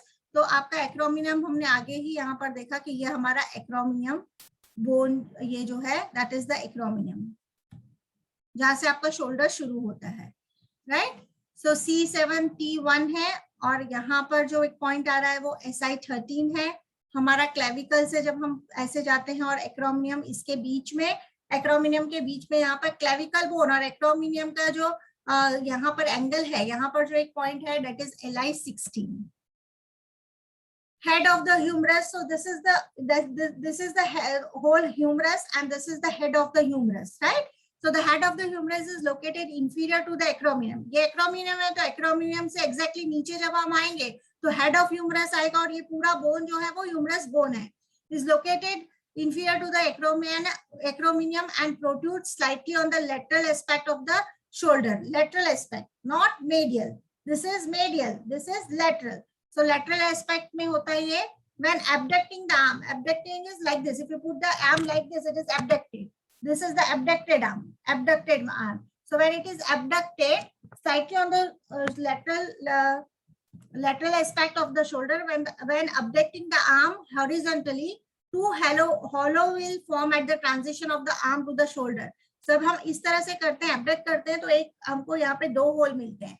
तो जो आगे का होल हमको मिलता है यहाँ पे एंटीरियर साइड में वो LI15 है और पीछे का जो होल हमको मिलता है that is TW14. तो ये हेड ऑफ द ह्यूमरस, आप जैसे एक्रोमिनियम से नीचे आओगे तो आपको हेड ऑफ द ह्यूमरस मिलेगा और जब आप इस तरह से करोगे तो हेड ऑफ द ह्यूमरस को आप फील कर सकते हो और दो गड्ढों को फील कर सकते हो। तो जो आगे वाला गड्ढा है, डिप्रेशन है, वो LI15 है और पीछे वाला जो है दैट इज TW14 है। सो आपका ये फिगर में यहाँ पे आपको क्लियरली दिखेगा कि डेल्टॉइड मसल कहाँ पे है, स्कैपुलर स्पाइन, ये वाला जो एरिया है हमारा, ये वाला एरिया है that is called as the scapular spine. ये हमारा ट्रेपेजियम मसल है, ये हमारा एक्रोमिनियम है। So you have to see this many times to learn all this name and not to worry, everything you are going to get on WhatsApp itself. So आप बार बार इसको देख लीजिएगा। सो ये ट्रेपेजियम है, superior fibre of the trapezium है, ये trapezium के पूरे जो फाइबर है ये इंफीरियर फाइबर है। ये ट्रेपेजियम का जो सबसे ज्यादा लोग कंधे का दर्द का बताते हैं ये because of the inflammation into the trapezium muscle, क्योंकि ये मसल देखो कितना बड़ा है, यहाँ से शुरू होकर और पूरा ये आपका स्कैपुलर रीजन है, इसके यहाँ तक ये मसल आ रहा है। ये सुपीरियर फाइबर है, ये इंफीरियर फाइबर है, तो बहुत बड़ा मसल है और जब भी हम स्ट्रेस लेते हैं, टेंशन लेते हैं, हमारे पोस्चर बराबर नहीं होते तो इसमें ये इन्फ्लैम्ड हो जाता है और टाइटनेस फील होती है इसमें। So this is the trapezium superior fiber, inferior fiber. So the scapular spine forms a bony ridge that originates at the acromion. तो आपका ये acromion से originate होता है, जो हमारा scapular spine की हम बात कर रहे हैं। This is the scapular spine and runs into the oblique angle across the scapula, ending at the medial border of the upward opening curve. तो यहाँ पर ये end हो रही है। This is location of SI13 and LI16. तो SI13 और 16 का लोकेशन कहाँ है? तो स्कैपुलर स्पाइन पे है इसका लोकेशन SI13 and SI16 का। Is located on the most lateral portion of the trapezium and supraspinatus muscle in the angle between the acromial origin of the scapular spine and the acromioclavicular joint. Don't worry about this big words, just उसको ध्यान में रखो, पढ़ते रहो, जब आपको टिक करना होगा ना तो वो क्लिक हो जाएगा, तो बहुत ज्यादा टेंशन करने की जरूरत नहीं है, खाली उसको डेली एक बार देखो और बोलते रहो, डेली बोलो और देखते रहो, तो जिस टाइम पे आपको A B C D option मिलेगा, आपको करेक्ट ऑप्शन पे टिक करने को समझ आ जाएगा। स्कैपुलर स्पाइन, तो हम ये स्कैपुलर स्पाइन हमारा हो गया। शोल्डर का एंटीरियर एस्पेक्ट, ये हमारा एंटीरियर एस्पेक्ट है शोल्डर का, ये हमारा पोस्टीरियर एस्पेक्ट है, और इसके बीच में हमारा जो है वो डेल्टोइड मसल है, और इस पे जो पॉइंट्स आए हुए हैं वो SI9 है, SI10 है, ट्रिपल मॉर्मर 14 है, ALI 15 है, एंड लंग 1 है। आगे की तरफ एंटीरियर में जाएंगे हम तो लंग 1, लंग 2, लंग, ये सब पॉइंट्स आएंगे anterior posterior aspects of the shoulder. अभी ये बाइसेप ब्रैकियाई बहुत बार हमको लोकेशन में हम जब करते हैं, जब हम मेरिडियन के लोकेशन देखेंगे तो बाइसेप ब्रैकियाई बहुत जगह आता है, तो ये हमारा जो ये जो मसल है हमारा, this is the bicep brachii muscle है, और यहाँ पर जहाँ पे लंग 5 का लोकेशन है, ये टेंडन ऑफ द बाइसेप ब्रैकियाई, यहाँ पे एक टेंडन है, और ये बाइसेप ब्रैकियाई का टेंडन का जो डिप्रेशन है, जो खड्डा है, इसमें यहाँ पर ये जो पॉइंट आता है वो लंग 5 है, और ये एरिया जहां पर ये लंग 5 पॉइंट है, ये जो कोहनी की जो क्रीज है, इसको कहा जाता है क्यूबिटल क्रीज। तो कोहनी की ये जो क्रीज है ये क्यूबिटल क्रीज है, और ये जो है ये टेंडन है बाइसेप ब्रैकियाई का, और बाइसेप ब्रैकियाई ये पूरा जो मसल है, यहाँ से लेके यहाँ तक का जो मसल है, that is the bicep brachii muscle. यहाँ पर जो बाहर की तरफ था वो ह्यूमरस था, यहाँ पर जो है आगे की तरफ जो है वो बाइसेप ब्रैकियाई है। और लंग 5 के लोकेशन के लिए, क्योंकि lung 5 is the son point of lung meridian, हमने किया ना ये lung 5 is the son point of the lung meridian, और लंग 5 का लोकेशन भी पूछा जा सकता है, तो लोकेशन पूछेंगे तो कहाँ पर है, ये क्यूबिटल क्रीज पे है, टेंडन ऑफ बाइसेप ब्रैकियाई जो है उसके लेटरल में ये पॉइंट आता है जो हमारा लंग 5 पॉइंट है, तो इट इज ये सन पॉइंट है लंग मेरिडियन का, ये उसका लोकेशन है। ये पॉइंट सेडेशन के लिए, लंग मेरिडियन के सेडेशन के लिए यूज होता है। फेस में फेस में एक्ने बहुत सारे हो गए हो तो यही पॉइंट में से ब्लड बेकम कपिंग करके ब्लड निकाल सकते हैं, या इंजेक्टेबल इंजेक्शन से जो एलोपैथी प्रैक्टिशनर्स हैं वो यहाँ से इंजेक्ट करके कुछ ड्रॉप्स ऑफ ब्लड निकाल सकते हैं। तो लंग 5 का रिजल्ट बहुत ही अच्छा आपके स्किन के लिए है, स्पेशली एक्ने पिंपल्स के लिए बहुत अच्छा रिजल्ट है। And any condition of lung excessiveness, जहां पर भी है लंग में पानी भर गया है, कुछ भी प्रॉब्लम है, फ्लेम है, तो लंग 5 यूज होता है। सो इसका लोकेशन क्या है, ये टेंडन ऑफ बाइसेप ब्रैकियाई है, यहाँ पर ये जो क्रीज है इस क्रीज को क्यूबिटल क्रीज कहते हैं, ये जो पूरा बड़ा मसल है इसको बाइसेप ब्रैकियाई कहते हैं। सो आपका देखो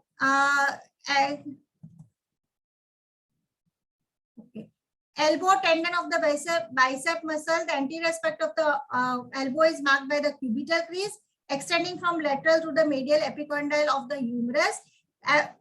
ये क्या है, मार्क बाय द, ये आपका क्यूबिटल क्रीज है। तो अभी नेक्स्ट स्लाइड में मैं देखती हूँ आपको, अगर एपिकॉन्डाइल ऑफ द ह्यूमरस अगर मैं आपको दिखा सकती हूँ, एपिकॉन्डाइल ऑफ द ह्यूमरस इसको कहा जाता है, और ये जो हमारा कोहनी जिसको है इसको ओलिकोरन कहा जाता है। तो ये सारे शब्द आपको याद रखना है, ये मेडियल एपिकॉन्डाइल है ऑफ द ह्यूमरस है, सॉरी ये मेडियल है, ये लेटरल है आपका, ये मेडियल है अंदर के साइड का, तो medial epicondyle of the humerus है, this is lateral epicondyle of the humerus, and this is ये जो हमारा ओलिकोरन जो बोलते हैं वो हमारा ये जो एल्बो है उसको कहते हैं। तो so medial epicondyle of the humerus, it is divided by the tendon of biceps muscle. LI15 lung 5 are located lateral to the tendon, while pericardium 3 and heart 3 are located medial. अभी हम ये इसकी बात कर रहे थे ना, तो इस वाला जो क्यूबिटल क्रीज है, ये क्यूबिटल क्रीज पे ये जो टेंडन है, ये टेंडन के जो मेडियल साइड में है, मेडियल साइड में आपको जो पॉइंट मिल रहा है वो हार्ट 3 और पेरिकार्डियम 3 मिल रहा है। जो आपको लेटरल साइड में मिल रहा है वो लंग 5 और large intestine 11, lung 5 and large intestine 11 points हमको इसके लेटरल साइड में मिलते हैं।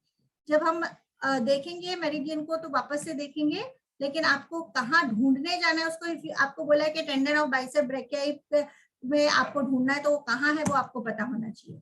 Lateral and medial epicondyle of the humerus, तो ये आपका आ गया है। तो आपका ये जो टखना है that is called as the ओलिक्रेनॉन।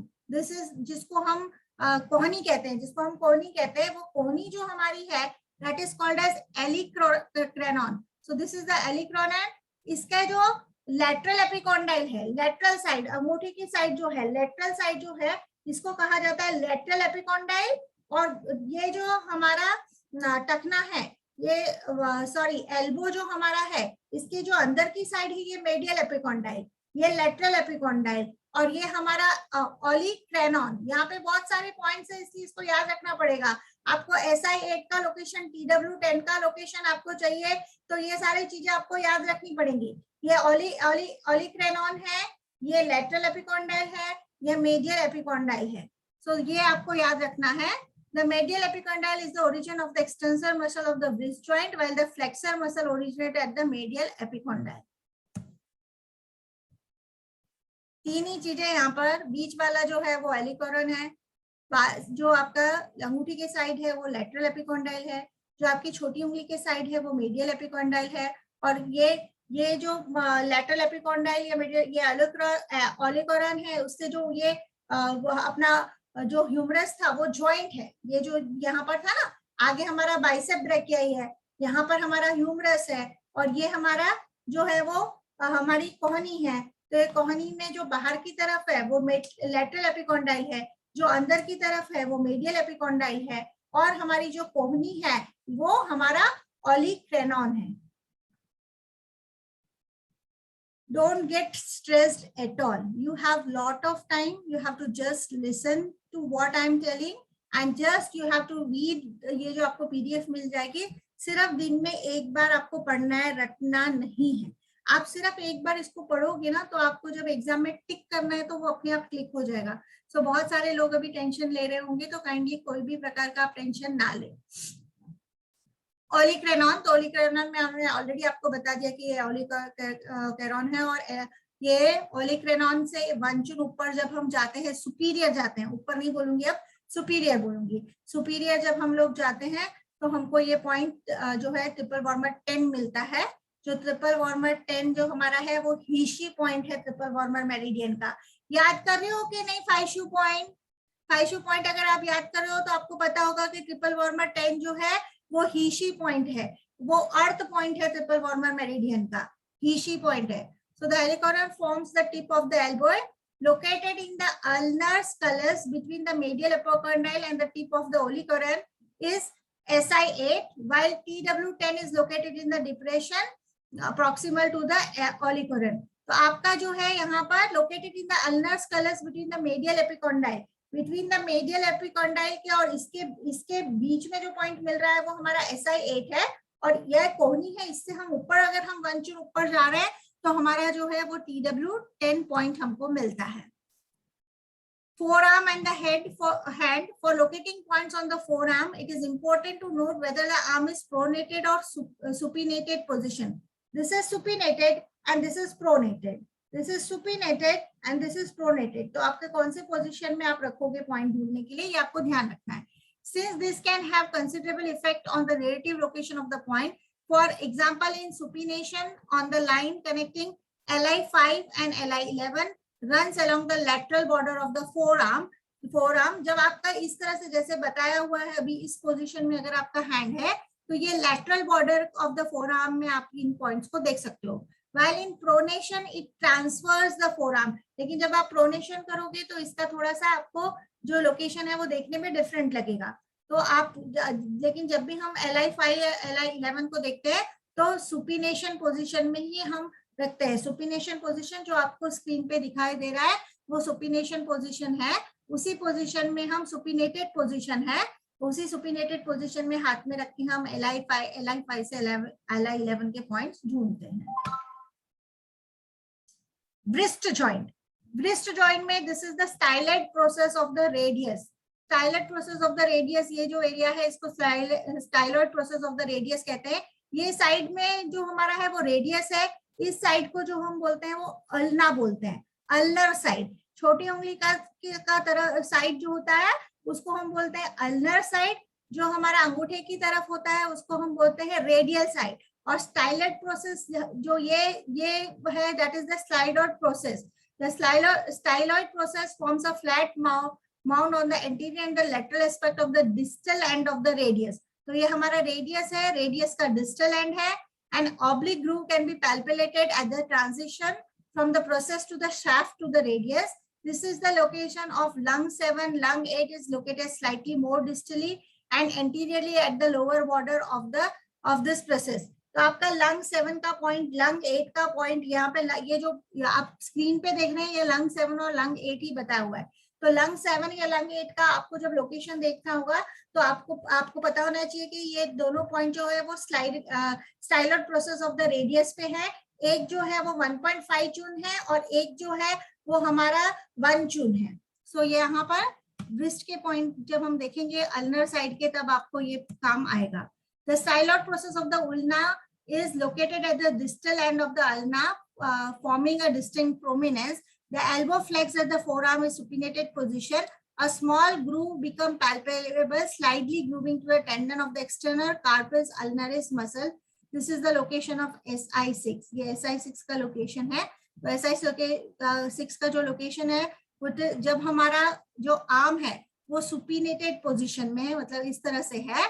A small groove become palpable. तो यहाँ पर एक छोटा सा ग्रूव मिलता है जिसको खड्डा मिलता है, जिसको हम इस तरह से palpable है वो गड्ढा जो है यहाँ पर। तो ये वाला जो पॉइंट है हमारा वो SI6 है। तो ये कहा है styloid process of the ulna located at the distal end of the ulna. So ये distal end of the ulna पे ये वाला जब हम एल्बो को फ्लेक्स करते हैं वहां पर एक जगह मिलती है जिसको हम पैल्पेट कर सकते हैं, पैल्पेबल है। तो वहां पर जो पॉइंट है वो SI6 है। एंटीरियर रिस्ट जॉइंट स्पेस, तो यहाँ पर आप यहाँ पर देखेंगे तो यहाँ पर हमको ये पीसीफॉर्म बोन मिलता है। यहाँ styloid process of the ulna. So आपका अल्नर साइड कौन सा है, छोटी उंगली की तरफ का। तो ये हमारा बैक साइड ऑफ द जो आर्म है वो हम देख रहे हैं। तो दिस इज द साइड, छोटी उंगली की तरफ का है ये। So styloid process of the ulna, distal radioulnar joint and this is the ulna. फिर अगर हम अंगूठे की तरफ आते हैं तो हमको रेडियस मिलता है, styloid process of the radius. Radius के नीचे styloid process of the radius और बीच में ये है जो है दैट इज द ल्यूनेट। ये हमारा एनाटॉमी ऑफ द हैंड में जब हम जा रहे हैं। और ये जो बोन्स है हमारे ये क्या है, मेटाकार्पल, ठीक है। और अभी जो हम बात करें वो ऊपर की बात करें तो हमारा जो हम इसका हम अब यहाँ पर पीछे की साइड उल्ना साइड, मतलब कि हमारा ये छोटी उंगली की तरफ से जब हम यहाँ आ रहे हैं तो हमको पीसीफॉर्म बोन मिलता है, स्टाइलॉइड प्रोसेस ऑफ द उल्ना मिलता है। इस तरह से ये सारे एरियाज हमको मिलते हैं। Chinese textbook on acupuncture use the most distal wrist crease as reference for points around the wrist. However, since the location of the crease can vary, the space between the proximal row of the carpals and the ulnar radius should be used instead. By gently moving the wrist, the space can be clearly felt. If in the proximal row of the carpal bone, the prominent pisiform bone marks the ulnar end. So हमारा जो ulnar end जो pisiform bone है वो हमारा ulnar side का end mark करता है, right? If proximal border serving as a body landmark for locating the anterior wrist joint space, आगे की तरफ पे ये जो joint space है यहाँ पर क्या है, lung 7 है and sorry not lung 7, heart 7, pericardium 7 and lung 9. यहाँ पर heart 7, pericardium 7 and lung 9 मिलता है। डॉर्सल wrist space हमारा जो है dorsal wrist joint space, dorsal wrist crease। तो आपका ये टेंडन ऑफ एक्सटर्नल डिजिटेरियम, ये आपको याद रखना है। Styloid process of the ulna, हमने देखा कि अल्ना हमारी छोटी उंगली की तरफ आता है, आगे हो या पीछे हो, आगे या पीछे हो। हमारा अल्नर साइड जो है वो छोटी उंगली की तरफ है और हमारा रेडियल साइड जो है वो हमारा अंगूठे की तरफ है। हमारा जो अल्नर साइड या अल्ना बोल रहे हैं वो छोटी उंगली की तरफ है, चाहे वो फ्रंट हो या बैक हो। और रेडियल साइड जो हमारा है वो अंगूठे की साइड जो है वो हम रेडियल साइड बोलते हैं। तो हमारा ये स्टाइलॉइड प्रोसेस ऑफ अल्ना है, ये जो यहाँ पर बोन है यहाँ पर ये एंड होता है अल्ना। तो यहाँ पर ये है styloid process of the ulna है। वहां उसके तुरंत नीचे पे अगर हम आते हैं तो व्रिस्ट जॉइंट है और ये जो wrist joint है यहाँ पर styloid process के बाद में ये वाला जो टेंडन है that is the tendon of extensor digiti mini. Can you spell it, Sarita ma'am? I can't see it.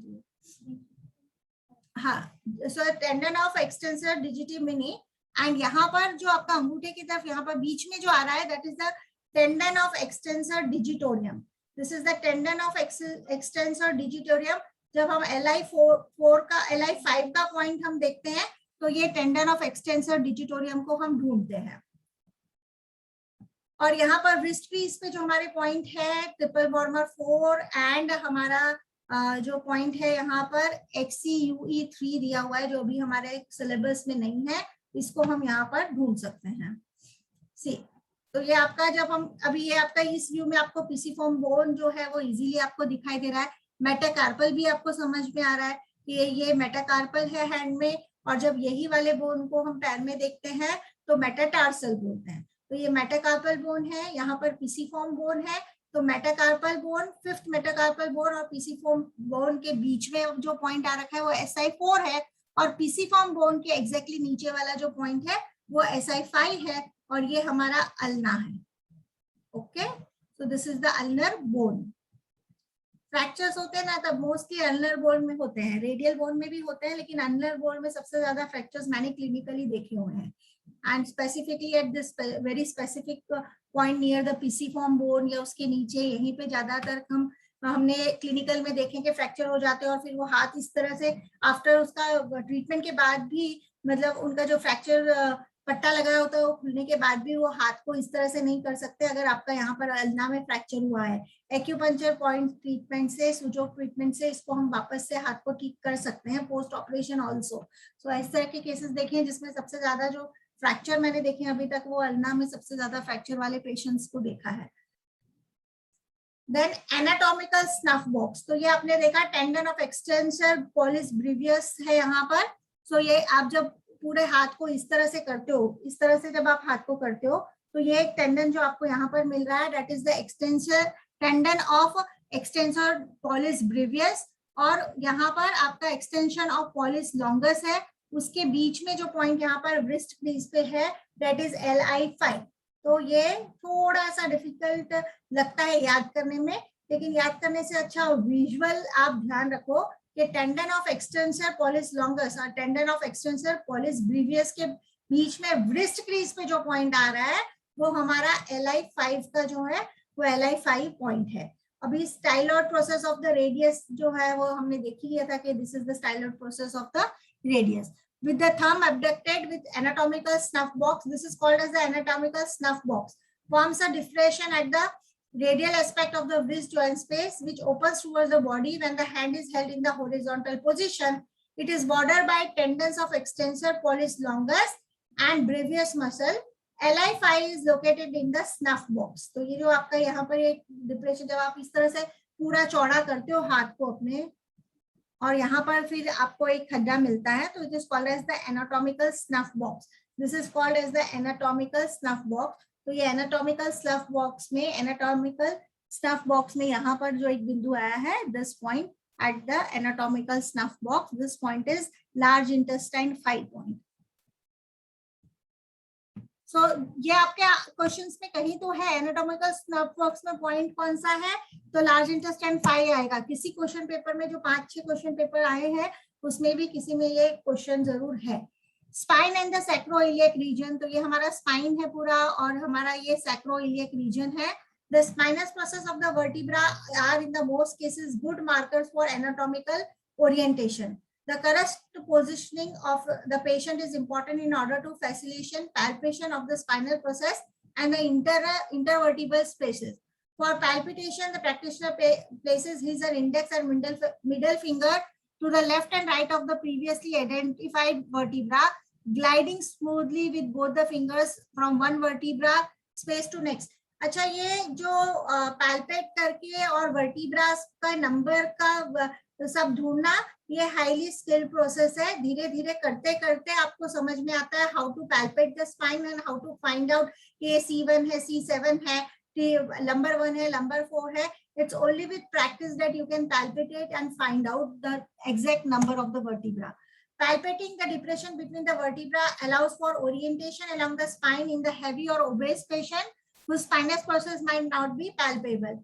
Note regarding the inner branch of the bladder channel. In clinical practice, the points on the inner branch of the bladder channel are not on all section of the spine measured at 1.5 cun distance from the middle line. Rather, they are located on the highest point of the paraspinal musculature. So that तो आपका जो paraspinal musculature, आपका जो spine है उसकी side की जो muscle है, that is the paraspinal musculature.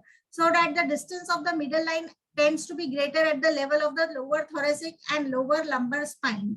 और क्योंकि वो पैरास्पाइनल मसल से 1.5 चून ले रहे हैं, इसलिए लोअर थोरेसिक और अपर लंबर रीजन में 1.5 चून ऐसा लगता है कि मिडल लाइन से हम थोड़ा दूर चले गए हैं. Note regarding the position of the patient. The position of the patient can significantly influence the level of vertebra in relation to other anatomical structures such as scapula or pelvis. इसीलिए मैंने कहा कि this is an highly skilled actually you should be very good skillful to palpate the vertebrae. तो वो धीरे धीरे practice से ही आप जो vertebrae है उनको palpate करके आप देख सकते हो कि कौन सा vertebra है ये. Cervical spine. On the orientation on the spine, cervical spine, the patient should be seated. जब आप इसको देख रहे हैं cervical spine को, तो patient को बिठाना है seated or standing. The head should be in a neutral position. Left में right में नहीं होना चाहिए, neutral position में होना चाहिए. Spinous process of the second vertebra C2 axis. The first cervical vertebra has no spinous process. तो आपका फर्स्ट सर्वाइकल वर्टिब्रा है उसमें कोई स्पाइनस प्रोसेस नहीं होता है. इट इज एट द ये जो एटलास है यहाँ से आपका शुरू हो रहा है, या ये आपका CV2 है, इसके ऊपर आपका CV1 है. सो ये जो पहला जो पैल्पेबल है जिसको आप पैल्पेट करके अगर आप ढूंढ सकते हो पहले वर्टिब्रा को, तो वो वर्टिब्रा C2 है. C2 के ऊपर C1 है जो पैल्पेबल नहीं है. You can not palpate it, so it is not palpable C1. C2 से आप palpable है और उसको palpate करके आप vertebrae ढूंढ सकते हो C2, C3, C4, C5. So that when palpating down the posterior middle line from the occiput, the second cervical vertebra has the first palpable spinous process. तो आपका cervical जो आपका spinal process है वो C1 से शुरू हो रहा है, लेकिन अगर palpable process आपको पूछा गया है तो it is the second cervical vertebra. Second cervical vertebra से आपका स्पाइनस प्रोसेस आप पैल्पेबल हो जाता है, आप उसको पैल्पेट करके ढूंढ सकते हो. DU15 is located slightly superior to the spinous process of C3, C4 and C5 are oftenly only distinct and are not all palpable. C3, C4, C5 भी palpable mostly नहीं है, while C6 can on the other hand be clearly felt. Identification of C6 and C7. तो आप जो palpable cervical में है वो C2, C6 और C7 ही है. और C7 तो जब हम गर्दन नीचे करते हैं तो एक बोन बाहर हमारा निकल जाता है, तो वो एग्जैक्टली हमको we can palpate it because वो हम फील कर सकते हैं. तो जो फील कर सकते हैं यहाँ पर वो सर्वाइकल 2, 6 and 7 है. Vertebra prominence spinous process of C7. 2 fingers, for example, the index and the middle finger, are placed on the spinous process assumed to be belong to C6 and C7. अच्छा, this is ये सब इतना सारा नहीं पूछेंगे आपको कि कैसे पैल्पेट करके फाइंड करना है, तो मैं इसको स्किप करती हूँ. लेकिन यहाँ पर 2 fingers on the spinous process of C6 and C7. तो ये C6 और C7 है. तो C7 के नीचे जो वाला पॉइंट हमारे लिए क्या इंपॉर्टेंट है, स्पाइनस प्रोसेस ऑफ C7 है, उसके नीचे जो पॉइंट है वो हमारा DU14 है, ये हमको पता होना चाहिए. DU15 के ही लाइन में हमको जो है वो SI15 मिलेगा, और उसी लाइन में हम आगे जाएंगे तो हमको गॉलब्लैडर 21 मिलेगा. तो गॉलब्लैडर 21, SI15 और DU14 ये हमको एक ही लाइन में पॉइंट मिलते हैं. Correct identification of C6 is important. C7 is not always a vertebra prominence. In many cases, the spinous process of T1 is equal or even more prominent than that of C7. DU14 is located below the spinous process of C7. C7 के नीचे DU14 है. DU14 का आप बार बार याद करो क्योंकि almost सभी question paper में है. सो DU14 कहाँ है, तो स्पाइनस प्रोसेस ऑफ C7 है, उसके नीचे जो पॉइंट है वो DU14 है। DU14 जो है वो बॉडी का बेस्ट इम्यूनिटी पॉइंट है, ये भी काफी सारे क्वेश्चन पेपर्स में पूछा गया है। तो best immunity point of our body कौन सा है, DU14। उसका लोकेशन क्या है, spinous process of C7 vertebra है, उसके नीचे जो है दैट इज DU14 आपका पॉइंट है। थोरेसिक स्पाइन, DU14 और DU11 में बहुत बार लोग कंफ्यूज होते हैं। DU14 ऊपर है, DU11 नीचे है। DU14 C7 के नीचे है, DU11 जो है T5 के नीचे है। DU14 जो है वो इम्यूनिटी के लिए है और DU11 जो है वो मेमोरी के लिए है। अगर मेमोरी इंप्रूव करना है तो DU11 है।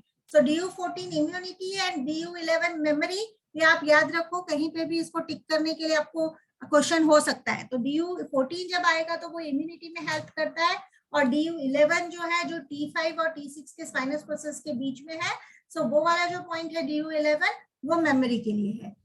द थोरेसिक स्पाइन, तो ये हमारा T1 से T12 तक का थोरेसिक स्पाइन है, और ये थोड़ा सा ऐसा मुड़ा हुआ है, इसलिए इसको kyphotic position of the spine जो है वो बोला जाता है। बट इतना अभी हम डिटेल में नहीं जाते हैं इसका, व्हाट इज इम्पोर्टेंट वो ही हम ले लेते हैं। इस फिगर को जरूर आप देख लीजिए कि ये जो है ये हमारा एक्रोमियम है, ये जो है ये हमारी जो स्कैपुलर रीजन है वो है, ये हमारा क्लेविकल है, ये हमारा मेडियल बॉर्डर है, ये हमारा 11th rib, 12th rib, lumbar vertebra, thoracic vertebra. T12 के बाद तुरंत लंबर 1 शुरू होता है, C6 है, T1 है, फर्स्ट रिब जो हमारी है वो T1 और T2 के बीच में हमारी फर्स्ट रिब है। सो ये सारी चीजें थोड़ी बहुत आपको ध्यान रखनी है।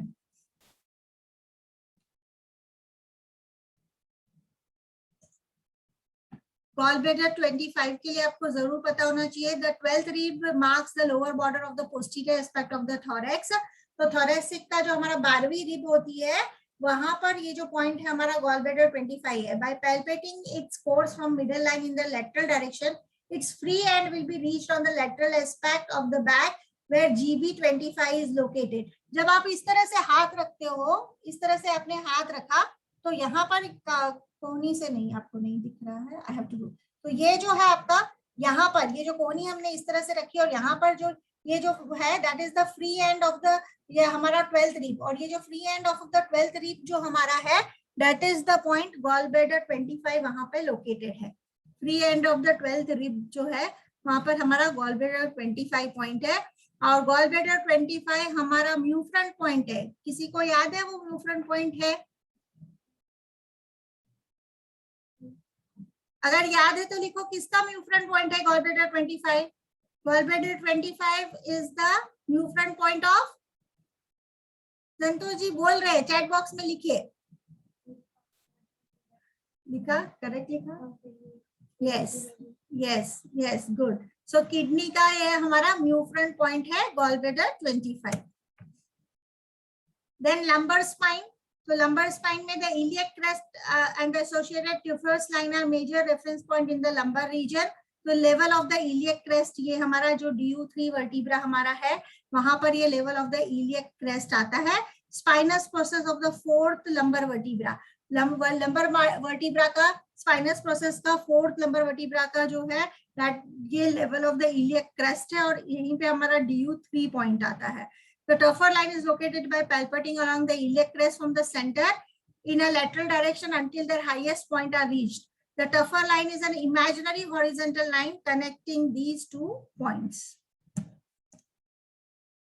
लंबोसैक्रल रीजन, तो लंबोसैक्रल रीजन आपका ये पूरा जो यहाँ पर दिखाया है ये लंबोसैक्रल रीजन है, एंड ये यहाँ पर भी आप the lumbosacral joint can be located by counting the spinous process in an inferior direction. It can be generally felt as a marked kink or depression followed by smaller spinous process of the slightly convex median sacral crest directly just below. So this is just for information है आपका ये posterior superior iliac spine. So posterior finger on the posterior superior iliac spine पे ये है, और इसी के पास में गॉल ब्लैडर urinary bladder 27 और 28 पॉइंट है। Another important landmark on the lower back is posterior superior iliac spine. which forms the posterior end of the iliac crest. ये पूरा यहाँ पर iliac crest है, इसका posterior end जो है वो यहाँ पर है.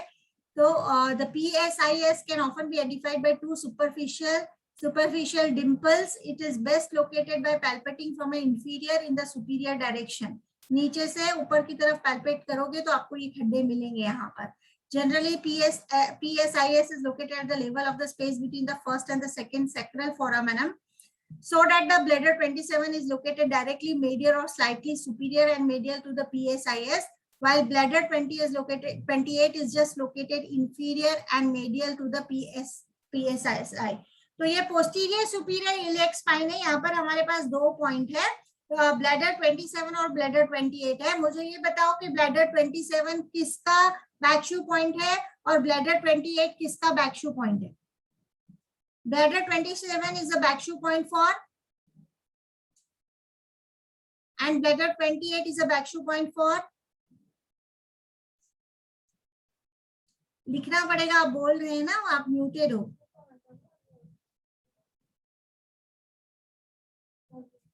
बोलिए आप संतोष जी, आपको परमिशन दिया है, हो जाइए आप अनम्यूट.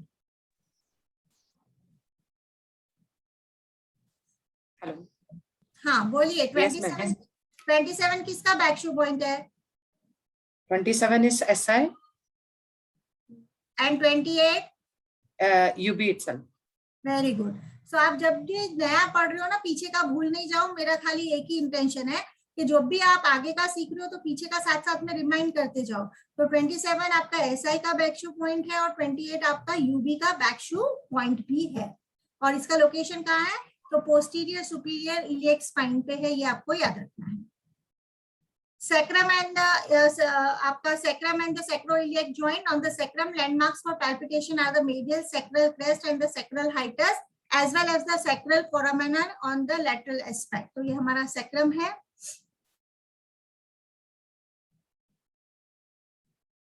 हमारा DU2 पॉइंट जो है वो यहाँ पर लोकेटेड होता है. DU2 is located on the midline, just inferior to it. Both the sacral hiatus and the greater trochanter lower extremities are reference point for locating gallbladder 30. जब gallbladder 30 हमको लोकेट करना होता है तो हमको यही देखना होता है कि DU2 से लेके हमारा जो ग्रेटर टोकेंटर है वहां पर हम लाइन बनाते हैं और वहां से 1/3 पे जो है वो गॉलब्लैडर 30 पॉइंट होता है. तो गॉलब्लैडर 30 के लिए हमको ये लोकेशन याद रखना है.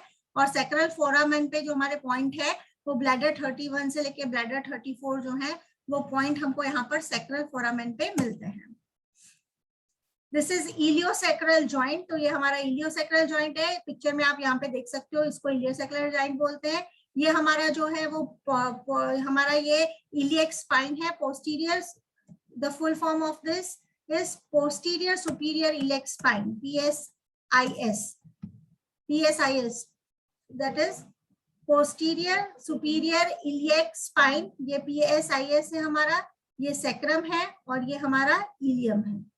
ब्लैडर 26 से लेके 29 तक के वहां पर पॉइंट्स है. anterior and the lateral aspect of the thorax and the abdomen. so ये हमारा जो यहाँ पर ये ट्राइंगल है, यहाँ पर ये सुप्रास्टेनल फोसा, इसको जो बोलते हैं हम, यहाँ पर जो गड्ढा है that is the suprasternal fossa. और यहाँ पर हमारा जो पॉइंट है वो रेन 22 पॉइंट है. और रेन 22 पॉइंट जो है वो हमने किसमें देखा था? जिक्लेट में देखा है सही था मैम? रेन 22 नहीं देखा है, but rain 22 is used into acute asthma. Rain 22 जो पॉइंट है ना, हमने अस्थमा के लिए इन्फ्लुएंशियल पॉइंट हमने देखा था कि CV17 है रेस्पिरेटरी टिश्यू के लिए. लेकिन एक्यूट एस्थमेटिक अटैक हो गया, एक्यूट अगर कोई रेस्पिरेटरी प्रॉब्लम है तो रेन 22 ये पॉइंट है वो एक्यूट कंडीशन में इसको यूज किया जाता है. और इमीडिएटली आपको जो एस्थमेटिक अटैक या कुछ है तो उसमें तुरंत ही रिजल्ट मिलता है. तो बहुत ही अच्छा पॉइंट है ये रेन 22 जो सुप्रास्टेनल फोसा में है. It is in the suprasternal fossa. Minor supraclavicular fossa, ये जो छोटा सा ट्राइंगल जहाँ पे ST11 का पॉइंट हमको मिलता है, that is into the minor supraclavicular fossa. ये जो है ये हमारा, ये भी हमारा क्लेविकुलर फोसा है. तो this is the major clavicular fossa. और उसके नीचे यहाँ पर जो हमने देखा था वो ST11 का जो पॉइंट है, it is in the minor supraclavicular fossa. और ये जो हमारा हड्डी है ये तो हमारा क्लेविकल बोन है ही.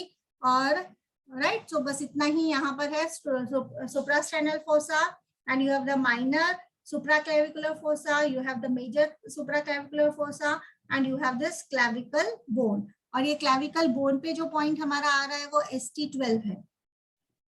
स्टमक 11 हमारा जो है वो माइनर सुप्राक्लेविकुलर फोसा पे आ रहा है और मेजर सुप्राक्लेविकुलर फोसा जो है उस पे जो हमारा पॉइंट आ रहा है वो हमारा ST12 है. और किडनी 27 जो हमारा है वो ये मिड लाइन है, इससे 2 चुन दूर पे जाएगा. Located on the lower border of the clavicle at ST13 its midpoint and K27 2 chun lateral to the middle line. ये middle line है, यहीं पे इसी लेवल पे आप जब यहाँ पर 2 चुन जाओगे आपका ये जो हमारा सुप्राक्लेविकुलर फोसा है इससे नीचे जब हम आते हैं तो वहां से अगर हम 2 चुन दोनों साइड जाते हैं तो हमको किडनी 27 पॉइंट मिलता है. Same thing. सो ये हमारा रिब्स है. तो रिब्स पे रेन 17 के लिए मैंने जब भी रेन 17 आपको बोला है तब मैंने आपको बोला ही है कि हमारा जो 4th इंटरकोस्टल स्पेस है उसके बीच में ये पॉइंट जो हमारा है वो रेन 17 पॉइंट आता है. यहाँ पर ये स्टर्नोकोस्टल एंगल है, वहां पर ST18 आता है. मतलब ये निप्पल लाइन में एग्जैक्टली हम नीचे जब आते हैं तो हमको ये ST18 पॉइंट मिलता है और 4th इंटरकोस्टल स्पेस जो है उसके सेंटर में हमको रेन 17 मिलता है. और रेन 21 मनोब्रेओस्टेनल सिंक्नोब्रोसिस इसका नाम है. यहाँ पर आपको रेन 21 मिलता है.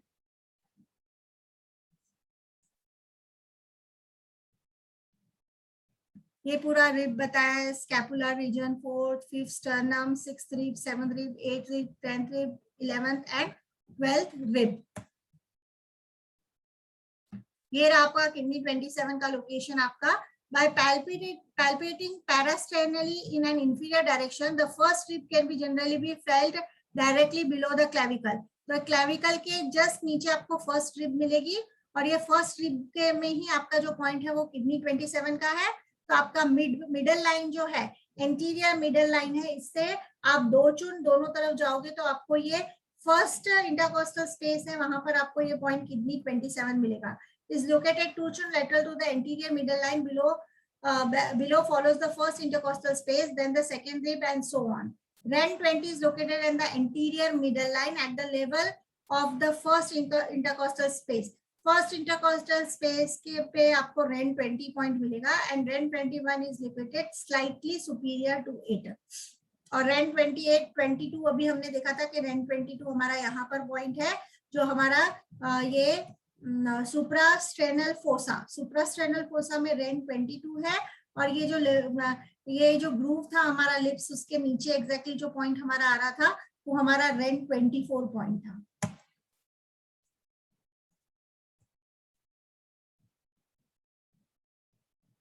तो देखो ये हमने देखा था ह्यूमरस ऑलरेडी हम देख चुके हैं. So minor tubercle of the humerus है ये कैरोकॉइड प्रोसेस है. ये डेल्टोपैक्टोरियल ट्रायंगल, ये जो यहाँ पर एक खड्डा पड़ता है, खड्डा अभी हम लोग मोटे हो गए ना, मोटे लोगों में खड्डा नहीं मिलेगा, जो पतले लोग होंगे वहां पे ये खड्डा मिलेगा यहाँ पर triangle.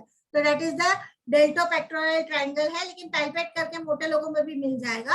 So that is the deltopectoral triangle है और ये जो हड्डी यहाँ पर है वो क्लैविकल है. मिड क्लैविकुलर लाइन, तो आपकी जो ब्रेस्ट लाइन है, निप्पल लाइन है, वो जो पूरी लाइन है उसको कहते हैं मिड क्लैविकुलर लाइन कहते हैं. क्लैविकल से सीधा जा रही है वो लाइन और मैलमरी लाइन भी है वो. द मिड क्लैविकुलर लाइन और मैलमरी लाइन एक ही लाइन को बोला गया है.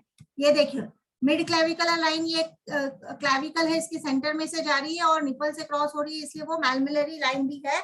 मिडल लाइन से 4 चुन की दूरी पर ये मिड क्लैविकुलर लाइन या मैलमरी लाइन है. और इसमें फोर्थ इंटरकोस्टल स्पेस में जो है वो ST17 है. फिफ्थ इंटरकोस्टल स्पेस में जो है वो ST आपका 18 है. आपका 6th इंटरकोस्टल स्पेस में लिवर 14 है एंड आपका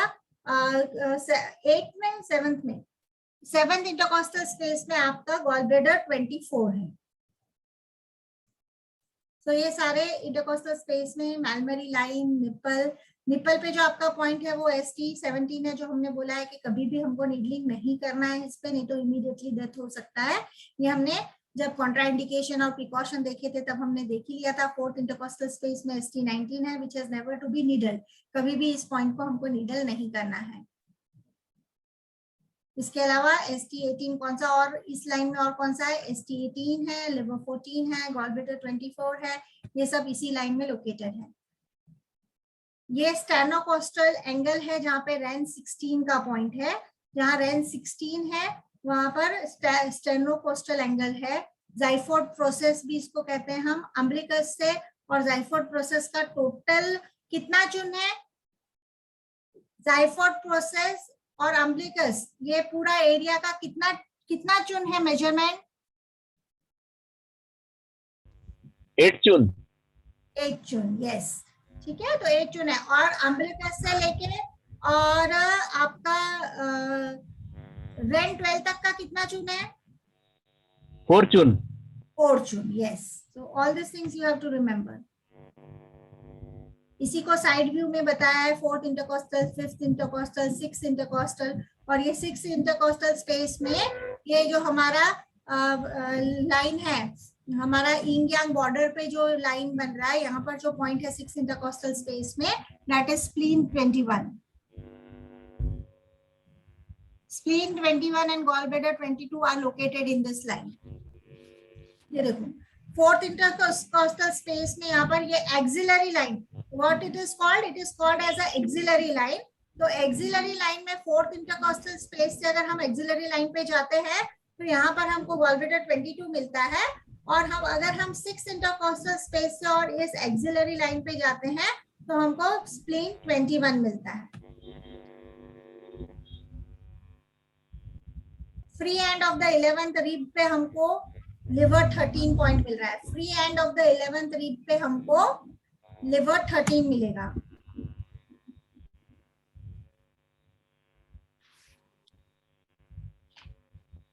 तो आपका एंटीरियर सुपीरियर इलियक स्पाइन हमने सबसे पहले वाले में भी देखा था। Anterior superior iliac spine, so by palpating along the iliac crest in the anterior and the inferior direction, the anterior superior iliac spine is reached at the lateral end of the inguinal groove. The anterior superior iliac spine is felt at a distinct bony ridge. Gallbladder 27 is located anterior to it, and gallbladder 28 is located slightly inferior and medial. तो ये वाला जो iliac anterior iliac spine, anterior superior iliac spine है, इसका जो starting है वहां पर हमको गॉलब्लैडर 27 मिलता है। और इससे अगर हम 0.5 चून नीचे जाते हैं और थोड़ा सा अंदर की तरफ एंटीरियर आते हैं तो हमको ये पॉइंट गॉलब्लैडर 28 मिलता है। प्यूबिक सिम्फिसिस, तो ये हमारा जो एरिया है, ये this is the area pubic symphysis. The upper border of the pubic symphysis is an important orientation for the point location on the lower abdomen. The distance between the distance तो हमने पहले ही बात करी। Distance between the एम्बिलिकस और pubic symphysis कितना चुन होता है? 5 चुन। 5 चुन होता है। So which can differ significantly from patient fingers chun. REN 2 is located in the anterior middle line on the upper border of the pubic symphysis. Upper border of the pubic symphysis पे rain 2 हमारा point है, इसलिए rain 3 तक की हमारा जो ये points है, क्या बोलते हैं अपना म्यूफ्रन पॉइंट्स है, उसमें रेन 3 तक के ही पॉइंट्स हमने लिए हैं म्यूफ्रन पॉइंट्स में। रेन 2 है वो उससे काफी नीचे आ जाता है। Is located on the anterior middle line on the upper border of the pubic symphysis. So बहुत सारा था ये जो एनाटॉमी हम लोगों ने किया आज। इतना ही करना है, बहुत सारा नहीं, एक्चुअली बहुत कम है, तो हमको इतना ही करना है। एग्जाम में जो हम कल से अब मेरिडियन के लोकेशन देखेंगे, तो मेरिडियन के लोकेशन जब हम देखेंगे तो हमको इतने वर्ड्स जो है वो हमको पता होने चाहिए कि अगर हमको ह्यूमरस पे कोई पॉइंट ढूंढना है, या हमको जो है वो ओलिकोरन पे कोई पॉइंट ढूंढना है, या टीबिया में हमको जाना है, या फिबुला के हेड पे हमको जाना है, या हमको प्यूबिक सिम्फिसिस से ऊपर या नीचे आना है, या क्लेविकुलर बोन में हमको जाना है, तो हमको पता चलेगा कि हमको जाना कहाँ है। तो इतना जो कल का हम क्लास जो है हम लोग शुरू करेंगे विद द मेरिडियन पॉइंट्स, जो हमारे मेरिडियन पॉइंट्स सिर्फ एग्जामिनेशन पॉइंट ऑफ व्यू में जिनके हमको याद करने हैं लोकेशन और उनके रिलेटेड डिजीज, उनके एक्चुअली डिजीज रिलेटेड हम फिक्स नहीं कर सकते कि क्वेश्चन क्या पूछा जाएगा, बट एक ओवरव्यू थोड़ा सा हम लेंगे कि अगर लंग मेरिडियन है तो लंग मेरिडियन के एक्शन क्या है। अगर आपको किसी भी पॉइंट के एक्शन याद है तो उसके डिजीज बहुत सारे हो सकते हैं, तो आपको पॉइंट जो सिलेबस के हैं उसके सिर्फ एक्शन याद रखो। अगर एक्शन याद आपको रहेगा तो आप क्या डिजीज उससे ठीक हो सकती है वो आप इजीली उसको कर पाओगे। तो कल से हम लोग शुरू करेंगे हमारे जो मेरिडियन सिलेबस के मेरिडियन है, वो मेरिडियन के पॉइंट्स जो है वो पॉइंट का लोकेशन और वो पॉइंट का इंडिकेशन भी हम एक बार करेंगे। लेकिन इंडिकेशन याद रखने के लिए मैं आपको ये बोलूं कि आप एक्शन याद रखो पॉइंट का, कि वो पॉइंट करता क्या है। तो इंडिकेशन जो हम पढ़ेंगे या हम नहीं पढ़ेंगे उसके अलावा भी एक्शन, अगर एक्शन याद है तो आप जो है उसको इंडिकेशंस में आप उसको कर सकते हो। ठीक है, मुझे लगता है बहुत ज्यादा इंफॉर्मेशन हो गई है आज के लिए। धीरे धीरे आपको इसको प्रोसेस करना पड़ेगा, तो धीरे धीरे इसको प्रोसेस करो। न्यू टॉपिक जो मुझे मेरिडियन का लेना है वो आज नहीं लूंगी मैं, आज हम इतना ही करेंगे। कुछ क्वेश्चंस मैं आप लोगों को पूछती हूँ जो हमने अभी तक में कल जो डिस्टल पॉइंट, इन्फ्लुएंशियल पॉइंट के कुछ क्वेश्चंस है वो मैं अभी आपको पूछूंगी। तो जिसको आंसर देना है वो अपने आप को अनम्यूट कर सकता है। सही तमाम, you just give them permission.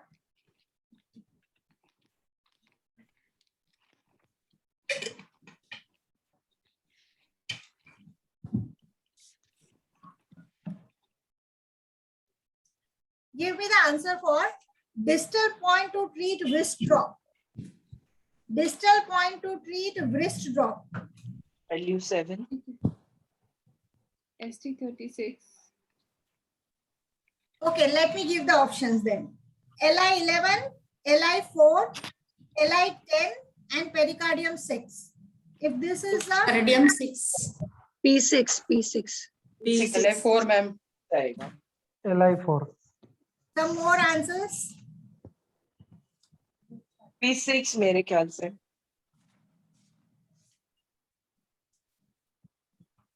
LI11. मुझे इस बार बोले कि थोड़ा टाइम दो, तो मैं टाइम दे रही हूँ आप लोगों को। Distal point to treat wrist drop. PC6. No, LI4 is the distal point. wrist drop के लिए LI4 ही काम आता है। वो लोकल पॉइंट में भी LI4 ही आता है और डिस्टल पॉइंट में भी LI4 ही काम आता है wrist drop के लिए। It is a special condition, तो आप याद रखो कि अगर wrist drop है तो आपको LI4 ही करना है। ठीक है, influential point to treat wrist drop. wrist drop का अगर इन्फ्लुएंशियल पॉइंट यूज करना है तो आप क्या पॉइंट यूज करोगे? गॉलब्लैडर 37 करोगे, SI3, gallbladder 34 या bladder 40? Gallbladder 34. Yes, C, that is gallbladder 34. Yeah. Then Answer will be SI3 or gallbladder 32. that Gallbladder gallbladder 34. 34. Yes. Gallbladder 34. Distal point used as a motor point to treat foot drop. Distal point used as a motor point to treat foot drop.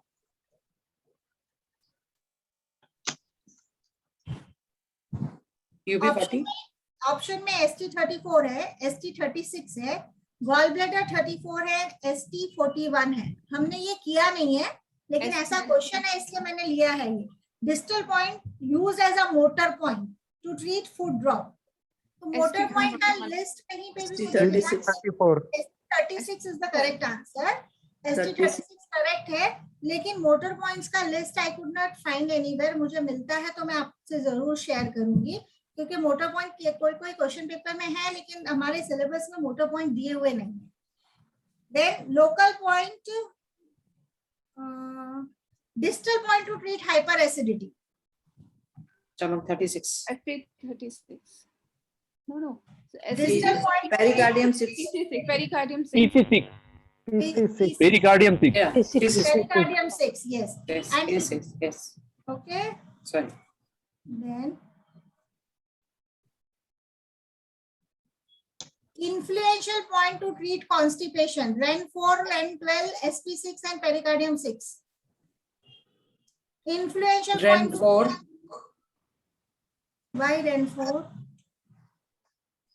SP6. Constipation. For constipation. Ren 6 आएगा. Stomach 36. SP6. Ma'am, Stomach repeat the option, please. Influential point to treat constipation. Influential point की list में REN 4 है आपके पास? नहीं है. नहीं है. तो फिर REN 12, spleen 6 या pericardium 6? Spleen P6, 6. ma'am. Then P6. REN 12 is the correct answer. Influential point. Pericardium 6 आपका distal point है. Yes. ठीक है ना? Then Spleen 6 आपका distal point है. आपको influential point पूछा है constipation के लिए. Okay. तो constipation के लिए influential point होगा तो REN 12 Ren होगा ना? 12. Yes, ma'am. Yeah. Yes, yes. ठीक है? समझ हाँ जी। आया? अगर distal Yes. point पूछा होता तो फिर आप दे सकते थे उसमें दूसरा आंसर. Yeah, Now, yeah. अब बदलो कि distal point to treat constipation क्या है? ST25, ST36, स्प्लीन 6 या kidney 1?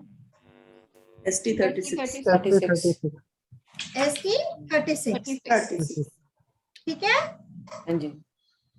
Then influential point to treat hyperacidity, REN 12, REN 8, ST21 या ST34? 12. Hyperacidity. 24. 24. 24 तो है ही ना, influential की लिस्ट में ही नहीं है ना? Ren 12. REN 12. हाँ. Okay. इसका मतलब ये इन्फ्लुएंशियल का 8 ही पॉइंट है, याद नहीं किया आप लोगों ने? याद करो उसको. इन्फ्लुएंशियल के सिर्फ 8 ही पॉइंट आपको याद करने हैं, डिस्टल के खाली 6 पॉइंट आपको याद करने हैं. Distal point to treat epilepsy, LI4. Yeah. LI4. yes, LI4. LI4, right?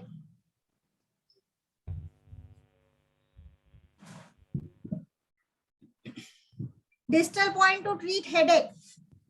LI4. LI4. LI4. Headache के लिए LI4. Then distal point to treat migraine. LI4. LI4. Okay, whether it is ma'am headache or LU7 क्या ले सकते हैं? LU7 तो आपका distal point की list में है, लेकिन back side of the head में है.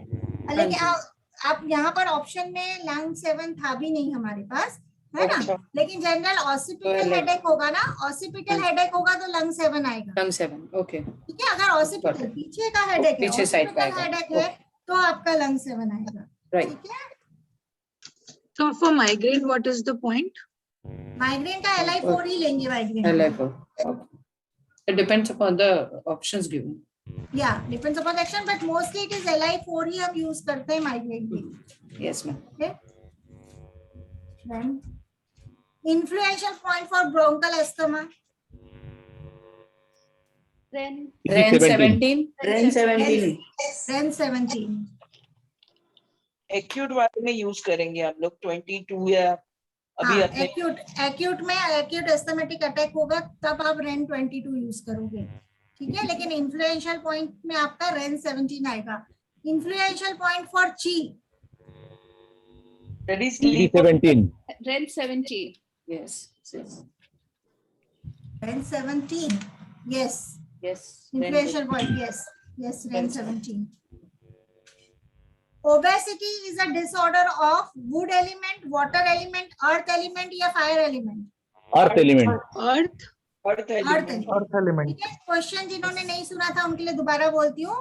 Obesity is a disorder of water, wood, earth या fire element. Earth. Then it is earth element. Earth. Yes.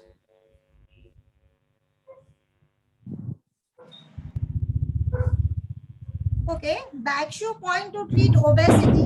आपको listen carefully the 4 option. Bakshu point to treat obesity. First option is UB20 and 21.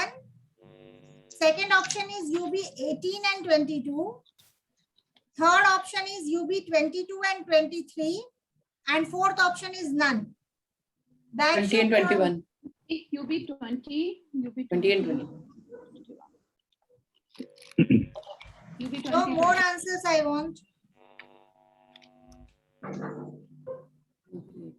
And madam, question. And Bakshu point to treat obesity. Obesity को treat करने का Bakshu point. Obesity को treat करने के लिए आप कौन सा organ में जाओगे? आप पहले ये- Spleen, madam. Spleen. हाँ, stomach और Spleen. spleen में जाओगे तो Yes. उसका Bakshu point क्या है? 20. 20 and UB 21. 20. 21. तो आपका ऑप्शन इसमें आंसर UB है 15. A. Yes. right? So UB 20 and UB 21. UB 15 किसने बोला? UB 15 तो हार्ट का है ना? 2021. 2021. है ना? ठीक है? So if at all you get twisted questions, you should be able to answer them. Distal point to treat PCOD. LI4, SP6, pericardium 6 या LI11? SP6. SP6. PCOD है तो लोअर एब्डोमेन में है ना, तो लोअर एब्डोमेन में आएगा तो आपका आएगा spleen 6.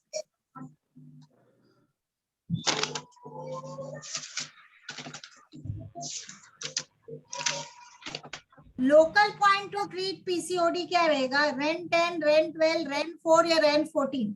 Rain 4. Rain 4. In 4. Rain 4. Rain 4 is the correct answer. Yeah.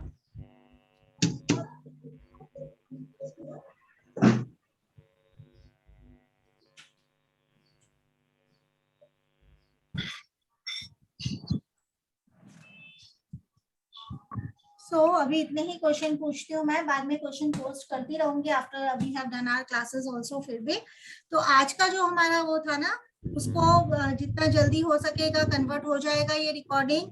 तो सरिता मैम आप सबको भेज देगी इसको, तो दोबारा इसको आप डेली आपको ये